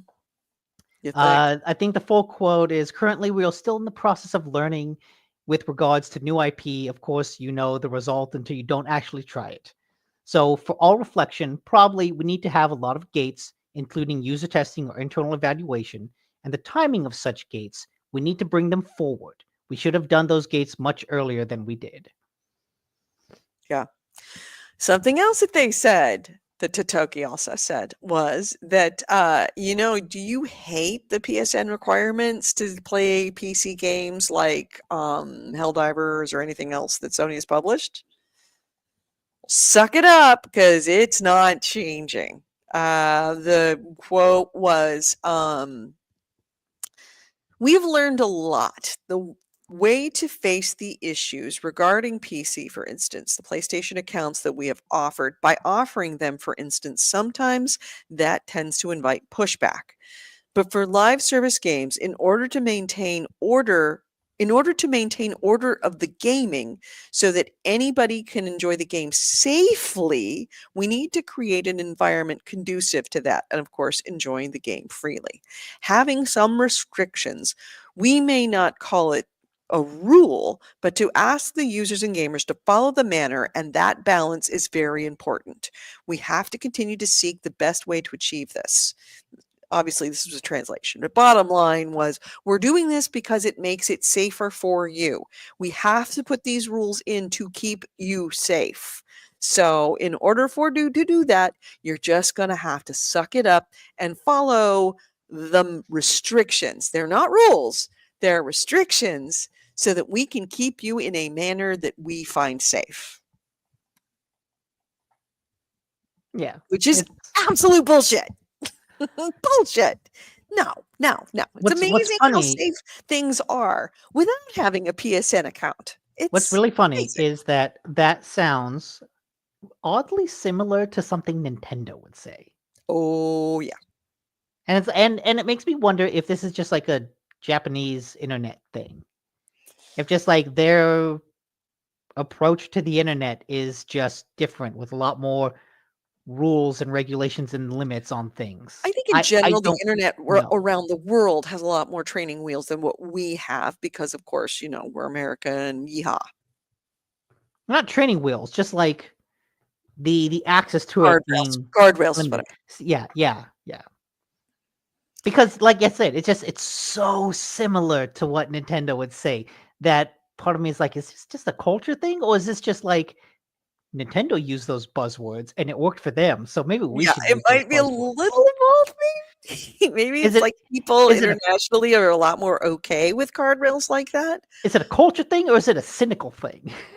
Maybe a little both. The question is what degree of how much. And the last thing that came from the investor call is that Sony has committed to releasing a major single-player game every year from the next fiscal year onward. Oh, say that again. A major game. A major single-player game from the next fiscal year onward. Basically, they're saying, hey, we've heard that you don't like live service, so we want to assure you that we will have a major single-player game. We're still going to have some live year. service games, but you're going to get at least one good single-player non-live service game every year. Trust us. Yes. You'll be fine. Yes. So they're like, yeah, okay, we heard you. Yes, there'll be single-player stuff. Yeah. By the way, did you hear that oh God, I really don't want to get into this because it's just going to open up a can of worms. Did you hear that Ubisoft released another NFT game? Oh, I did hear. It's not actually another NFT game. It's their first NFT game. No, well, they had that NFT. They didn't. They had the stuff in Ghost Recon. They added Ghost Recon added, but no, this is an actual NFT game. And I bet you. Did you see what the gameplay is like? It's laughable. That's all those Web3 games. They're all bad. It's absolutely. I mean, no, it's not just it's the design. The design is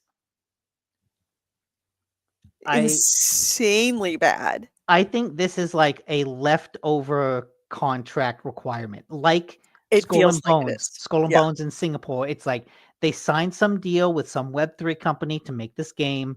They had to put it out. They did no advertising about it. Right, no, they just dropped Ubisoft it with no advertising. Ubisoft doesn't want you to know this game is out, but everyone else is like, "Hey, Did Ubisoft, you see look at that what Did look you at what see that Ubisoft did," and someone at Ubisoft steaming is like, pile that they "Shit." just dropped? Ubisoft's like thinking, I thought we could just put this out quietly and no one would notice, but fuck, they noticed and now they're talking about it and Oh, we it's called just Champions want to shut it Tactics, up." that's what it is. Let's see, Champions Yeah, no. Tactics. I don't think there's really much to this game other than the fact that it was released so what was it? Yeah, Ignobly. Uh ignominiously. that kind of shows that the NFT love has worn Right. off. So, No like, one really okay, cares about NFTs here you go. anymore. You got cards. All right. Here's the NFTs. They look interesting. We've got slightly moving stills. All right. This is still just Like, this doesn't look still. bad. This is like good, It looks cool art. actually a little bit like, I'm not gonna lie, Dragon Age. Yeah, it's like the Dragon Age tarot cards. Okay, It's we a got cool these things. effect. All right. This is still, I like miniatures. wait, what? This is the gameplay. Okay, see, I'm actually really into this. Like having miniatures move around and fight, I would love to play a No. game like that. Oh, oh my god, I that would is laughable. I would love. That is a bold art style. That is good.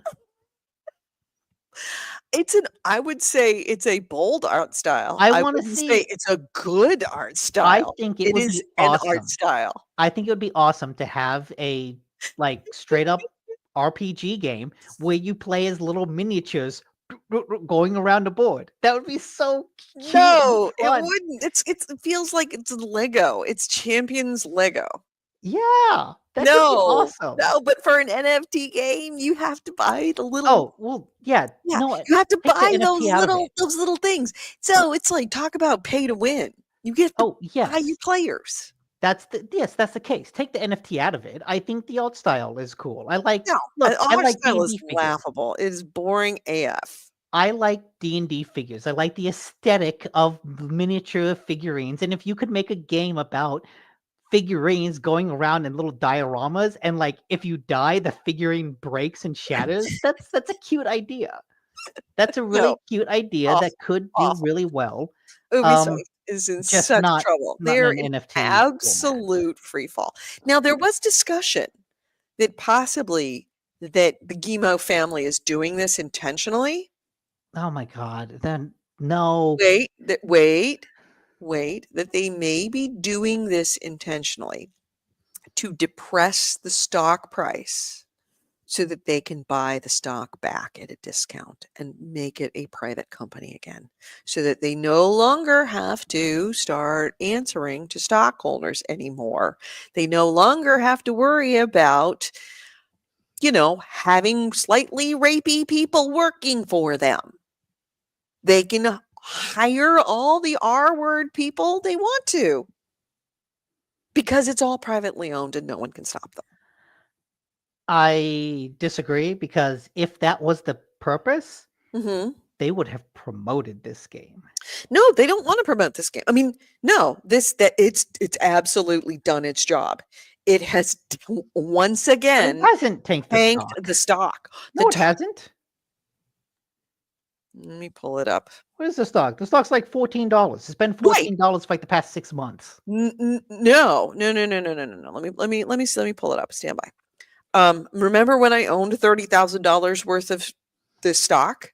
I don't know how many, Do you but know I how knew much that you money I owned it. lost on it? Probably too much. Let's just say it wasn't 5 figures anymore. That's how much money I lost on that stock in a matter of a year and a half. That's how much the stock has dropped. Something like 400%. I'm pulling it up right What now. is the Ubisoft stock ticker? Hold on a second. It is It's like because they have like 5 different stock tickers.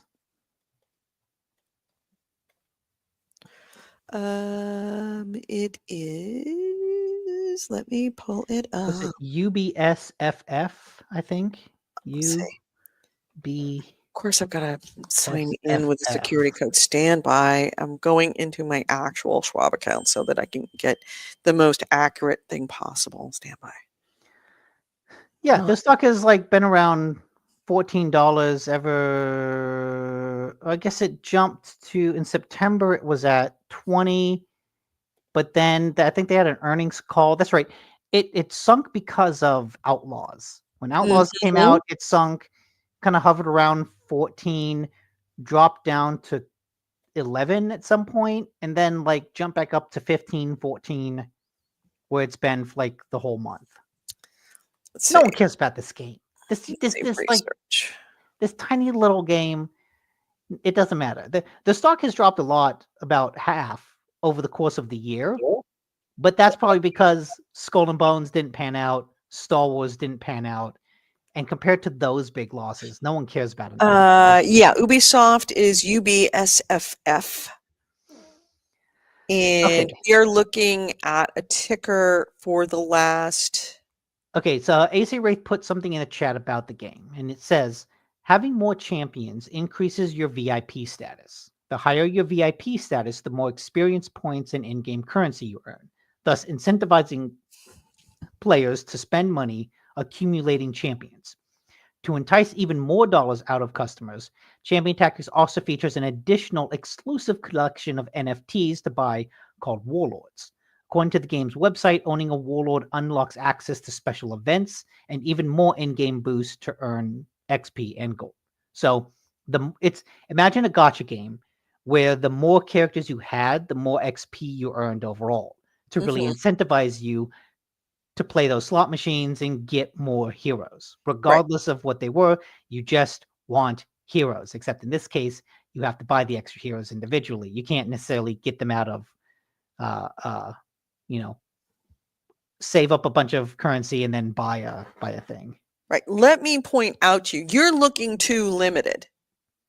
This is what it was. Yeah, that's not the result in an NFT game, though. No, it's not the NFT game. I'm saying in general, between Skull and Bones and all the other mistakes that they've been making and the making a story about Japanese samurai that offends Japan. Okay, see, samurai games have been out that nobody's had an issue with, and it was so I'm bad. I'm gonna stop that. No, them. I'm actually gonna push back against that. I don't think that is legitimate. I think a lot of the complaints about AC Shadows are coming from bad faith actors complaining about there being a black samurai. You think so? At 100%. I think at least 80% of all the criticisms about Shadows is based in a bad faith some reaction. Historical societies that had never said anything about any other game previously came up and said, this is wrong. How did you not do any research on this? There was a collectible, like a statue that they were going to put out of Assassin's Creed Shadows that had a Torii gate. And normally Torii gates are gates, but this one was like damaged. So there was just one gate, one pole. That one pole Torii gate is like apparently kind of a famous image after the nuclear blasts. So having that is like, oh, you're bringing up like some really sensitive stuff. That's culturally significant and says something to Japanese different than it says to anybody else. And very culturally specific that someone making a toy probably wouldn't know. Right. But the reason I say that a lot of it's in bad faith is because, like, the Assassin's Creed games have always taken liberties with history. The whole point of these games is we're going to put you in a semi-historical sandbox so you can run around this environment that is really well realized, but we're going to play a little bit fast and loose with history in order to make this environment more interesting. Black Flag, the game everybody loves, flat out admits in the game that, look, this location didn't actually exist at this time, but we're going to put in the game anyways because it would be cool to walk around. Right. That has been the defining characteristic of the series. Why does this game get all the hate? Well, it's also there is a black samurai in it. No coincidence. Black guy in it. Yeah. Well, maybe. I don't know. That's right. Look, But beyond the Look, fact, Ubisoft did if a lot if wrong. the They are Guillemot also one of family, the victims of like a lot of anti-woke brigading. Mhm, Ubisoft specifically gets a lot of that, and I think that has been a lot of the troubles that they faced recently. right. But they've also But done a lot of like poor business in general, they've done a lot of poor business in which makes general, them a and good target I for am the not the brigade. only one to have suggested that maybe there is an element of the Guillemot family that they're not entirely like maybe they're not doing it intentionally, but certainly they must have a plan B that if this company's stock tanks low enough that they will buy it all back and then they're going to go private and then they don't have to answer to anybody about anything to do I'm with sure there's a limit for that, yeah. and I think that would probably When be it a good becomes cheap idea. enough that they can and easily do it, that they will. Yes, And it would solve a lot of their problems. First off, they don't have to answer to anybody about bullshit about anything to do with anybody that they hire, any decisions they make. Nobody is going to be criticizing. They could do whatever they want, however they want to do it, and nobody can stop them. They can Elon Musk that what Elon Musk did to Twitter, they can do to Ubisoft because it's privately owned and no one can stop them. and see, And I've that's a often said that that's the best thing that a video game company can do. yes. The We've said that worst thing a before. company in general that makes a good product does is go public, because once they go public, then they're no longer focused on the product. They're focused Yes, on the profit. And that is a very different thing.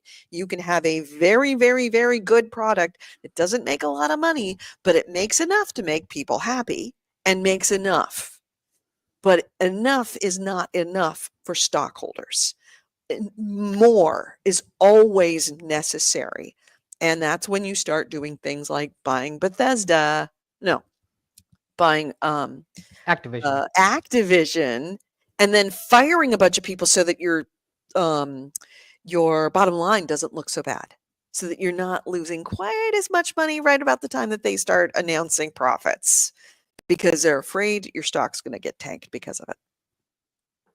So yes, I do think Ubisoft has a line that, like, if it goes under X dollars, we will buy it back to go private. I think going private would be good for them in general. I think it would allow them to retool and rework I the think business. it would be good for them in some ways. I think it would be very, very bad in some ways, because Ubisoft has already proved itself that it is not a company to be trusted with the lives of human beings in their employ. They have already proved that. And the only reason why we know about the horrible things that happened to the people in their employ is because they were public. If they were private, all of that would still be going on behind the scenes. Women in particular, would still be, R word by their C-suite. And that would all be going on. So it's, in general, yeah, it probably is a good thing for them work product wise. It is probably a very bad thing for anybody that wants to work for them wise. Maybe I do think the culture has changed. I think they just haven't Oh, I don't think had. so. I think they Oh, haven't I had don't a think that business culture has change to changed go at along with the all. culture change. The only culture that has changed is they got caught. And if they do this, then there's no fear of getting caught. That culture has absolutely not changed at all. Not in the least. The Okay. fact that they're still making NFT games shows that. Nothing No, like I nothing said, that the has happened NFT with that game is a company, vestigial effect. It's nothing that not I've recent. there's no evidence at all that anything has changed about the culture of that company, other than the fact that they got caught. I guess so. Like people talked about that because that happened several years ago. There are still people, there are still employees that are complaining that nothing has changed.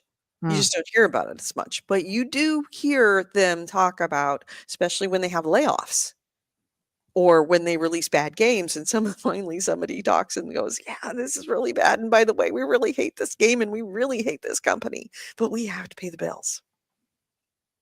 So, Yeah, they're Yves Guillemot is still getting marching orders from his crypto bros. You know it, I know it. Yeah, see, if that was true, he would have actually promoted this NFT game, not tried to hide it. I think that this was something that was in the works and they just released it because they had no other choice. And that Exactly. is the reason why that's the reason why they didn't promote it, because they didn't want to waste any money on it, because they know that it's a terrible idea. But I also know that I also think to myself, why would they release it then? Only one argument for that. Only one reason to release this game with absolutely zero fanfare and absolutely no promotion. And they have no problem scrapping anything. How many things have they scrapped? Done things that could have been released. All I had to do was press a button and they would not release it. That's no. No, they So wait, released then what's your reason? it because it's a bad game. It helps them. Oh, because you think I they think did it helps purposely the depress the Guillemot stock. family. Right. I think it helps the Guillemot family. It's just one more evidence of quote unquote incompetence that makes investors go, do we really want to be with this company? Do we really want to still Okay. You own this stock? again, Because this again, stock's not recovering anytime soon. Maybe we should move yeah. on. Again, if that was the point, there are ways you could release this game to hurt the company more. Well, they And don't. No, they they don't didn't want to do it. hurt the company too much because then they open themselves up to a But they stockholder didn't even hurt the company. lawsuit. They But they have didn't to even release hurt it the company. This just the right way. this game does not move the needle compared to all the other debacles they faced this year. We'll This see. game does not matter. We'll see. We'll see. Anyway, that's Yes. just a suggestion that might be a thing. Anyways, do you Right. want to keep going? I would love to not. Yeah, details that change the culture. Yeah, right. Sure. Um, okay, so let's see if we can do one more quick one, and then okay, I got one. I got a perfect Okay. way to end the show. All Okay. right. Did we mention about last week the Alarmo? Yes, we had talked about the Alamo. Oh, okay. So then let's take that off. Whatever Oh, you well, want. I don't know last week. I know we talked about Alamo, that Oh, Nintendo's making an alarm clock, and it's kind of okay. dumb, but kind of funny. Okay, I did not then we didn't talk about it last week. And I just erased the for some reason erased thing. Uh, uh, oh, not that one. Sorry, Alarmo, not the Alamo. Very different things. Very different things. Okay, so Alarmo came out. You do remember the Alarmo? The Alarmo being the little like alarm clock, Yes. the Nintendo-based alarm clock. Yes. Well, the Alarmo being something that has a chip in it, there is only one thing that happens to every single item that's ever been made that has a chip in it. Somebody put Doom on the Alarmo.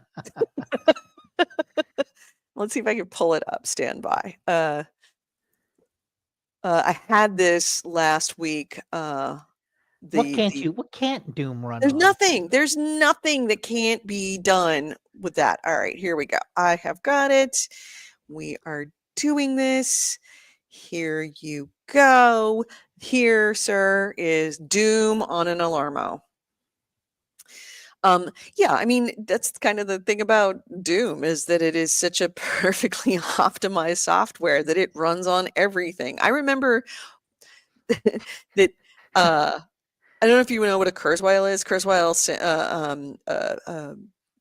is a piece of audio equipment, a sampler, and somebody put Doom on that 20 years ago. But yeah, you can actually play Doom on your Alarmo. So, also, is it the Alamo out? Apparently, because somebody put Doom on it. Yeah, I didn't know that this actually came out yet. I don't know. That's a good question. I mean, it has to be. Right, it is, I think. Is the alarm out? It's sold out in some locations. It's sold out at the Nintendo New York store October 10th, 2024. Alarma was sold out in the Nintendo stores in Tokyo, Osaka, and Kyoto on November 10th. Nintendo stopped taking new Oh, orders October. online in Japan due to high number of orders. It released October 9th. Okay, so it came out last month.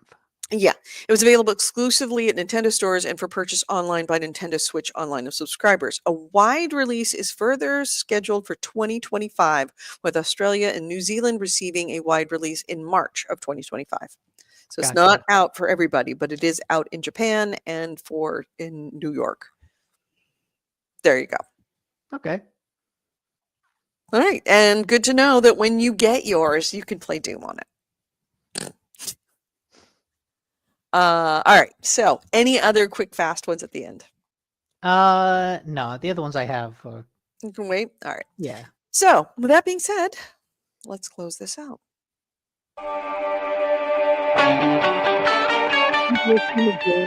GameHounds episode 735. We did record this on Sunday, November 10th, 2024. I am Edie Sellers with me is Nicole. Ways to get a hold of us, gamehounds.net is our website. Gamehounds@gmail.com is our email.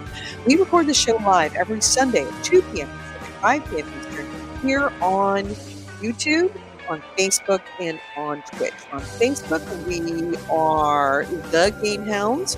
On YouTube, we are Gamehounds Vids, VIDS, and all one word.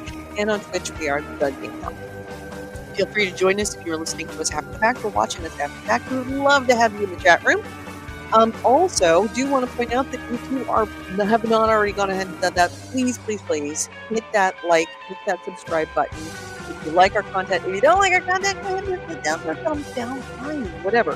But I would rather have you do something than nothing. It does very much make a difference, and it would be a huge favor to us if you did hit that like and subscribe. If you would like to be a part of us, we are 100% Patreon funded. Patreon pays for all of our extra added costs that we have for subscriptions and services that we need to actually make the show happen. So if you'd like to donate to us, all we ask is $1 a month. That's like at the most 25 cents a show. Sometimes it's even less than that, 20 cents a show. So patreon.com/GameHounds, $1 a month is all we ask to help keep our lights on, keep things running, and offset the costs of some stuff that we have to pay for. As far as hanging out with us when we're not on this show, go to our Discord. There's our Discord right there. There's the code to join our Discord. If you haven't found it yet, go ahead. It is Gamehounds on Discord, but you can find it. Please come hang out with us. That's where whenever we go live for streaming any kinds of games, that's where it's going to be announced. Also, as a final note, as identified by the name of this show, this is not the last show of the month. Next Sunday will be our last show of November because Nick is going to Spain. So 17th, we will be here, but we will be dark on the 24th of November and on the 1st of December. So just keep that in mind. We will see you next week for the last time in November. Have a great week, everyone. Take care. Be well. Be safe. I'll see you on Sunday. Bye.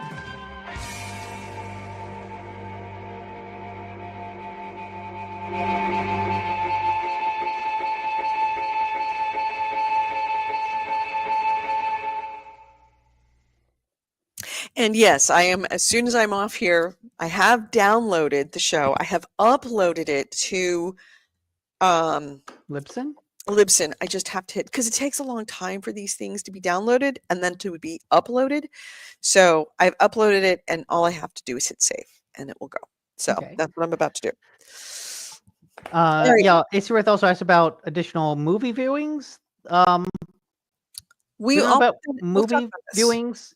Yeah, we'll talk about it on Discord. I still want to play Phasmophobia at some point. Right. That's the next big thing is Phasmophobia with me and Nick and maybe Chaos or somebody else. That'd be fun. To see if Nick because this is on PlayStation, right? It's not on Xbox, right? It is it's compatible. Backward, it Cross-save. is cross, right, right. But Yeah, I'm talking about for cross-play. consoles, it's PlayStation, not Xbox. I don't know if it's on Xbox. Because if it is Xbox, you know who'd be great? What? It's Chris. Yeah. You, me, and Chris. I think Chris is jumpier than I am. He might scream louder than me. Not my Chris. Fighter Ace. Yes, Salazar. Phasmophobia. But yeah, Phasmophobia is on Xbox. Okay, so Salazar then. Phasmophobia Xbox crossplay?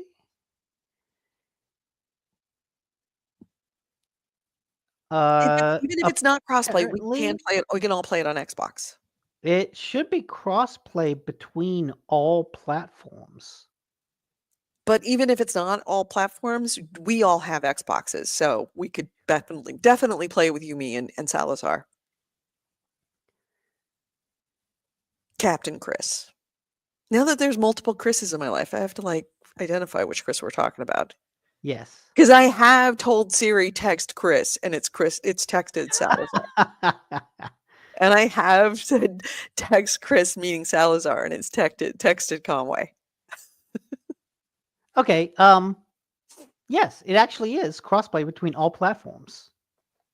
So Well then. buy it anywhere, play it with anyone. But apparently the PSVR 2 version is not crossplay. Well, that's probably ideal.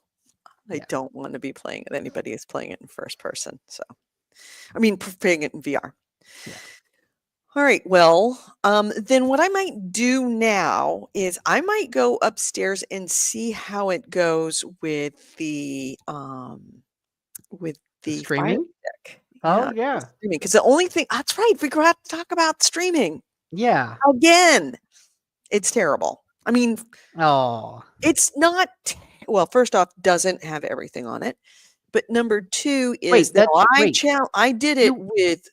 You had a Game Pass Ultimate subscription. I did, but it doesn't have all games on the Game Pass Ultimate. It is a beta, That's so it only not- has some games.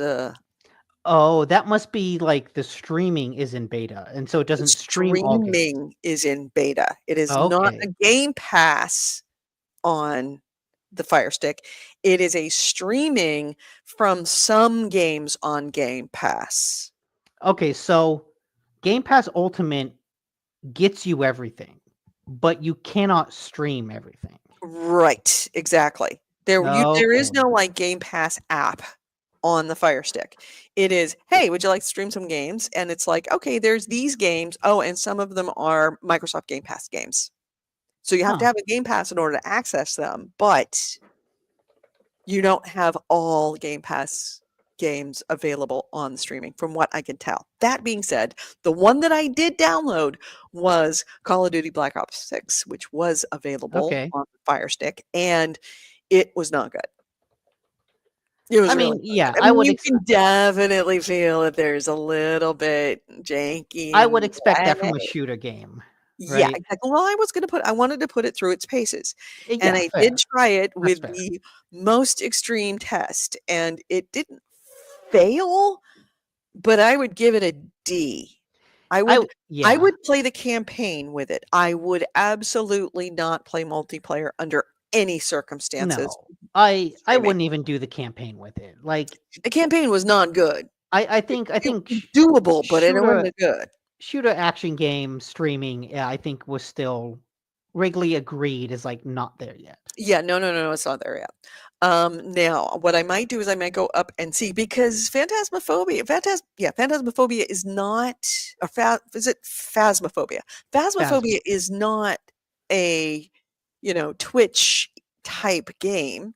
No, yeah, it's slower paced. Slower paced game. It's not about Twitch accuracy and shooting. So I'm thinking that I might go see if it's on there and give it a little test drive just to see if it works. Because if that is the case, then that does open up a lot of possibilities. I don't think it's on Game Pass. Also, there becomes an issue of audio. How do I communications if we're going to stream it? I mean, the consoles all now support Discord. That's true. We could all, right. But then the consoles might support Discord, but then streaming our gameplay onto Twitch, Yeah, oh yeah, I don't know if that will come up. that I don't know will come over because, of course, you're getting the audio from the different place and you're getting your video. Yeah, So I don't know. there might be in-game audio that we could all sign up for. Right, but can I connect a headset to the Fire Stick? Oh, Like, I mean, I guess I could connect a headset to the I would think so. controller, but does that mean I can actually communicate through the Fire Stick? I don't know. That'd be I interesting. don't know either. Also, Do we it's not on Game Pass. Unfortunately, every game that you Oh. want to play is not on Game Pass. That You need to sucks. just like load up Game Pass and see what is actually available. Yeah, and that sucks because that means that I would have to bring my PS5 and my Xbox Series X over here. And actually, no, I would just have No, PS5. just go on the website and see. Okay, what is on Game Pass? I just have to buy everything on Steam. Is what I have to do. I have to duplicate everything that I own That on too. Steam. That too. I hate doing that. You know that, right? Just wait for a sale. It's true. It's Black Friday is coming up. Yeah. Next week, probably we should talk about Black Friday. True. Actually, yeah. All right. I have to go to the bathroom. Okay. Everybody, I'm assuming AC Wraith. Yeah, AC Wraith probably the only still here. Hi. It's the AC Wraith show. We do this show for you, AC Wraith. Yeah. So we'll talk to you next week and keep you apprised of when Phasmophobia might happen. But it's definitely going to happen before Nick leaves. So, all right. Bye. Bye.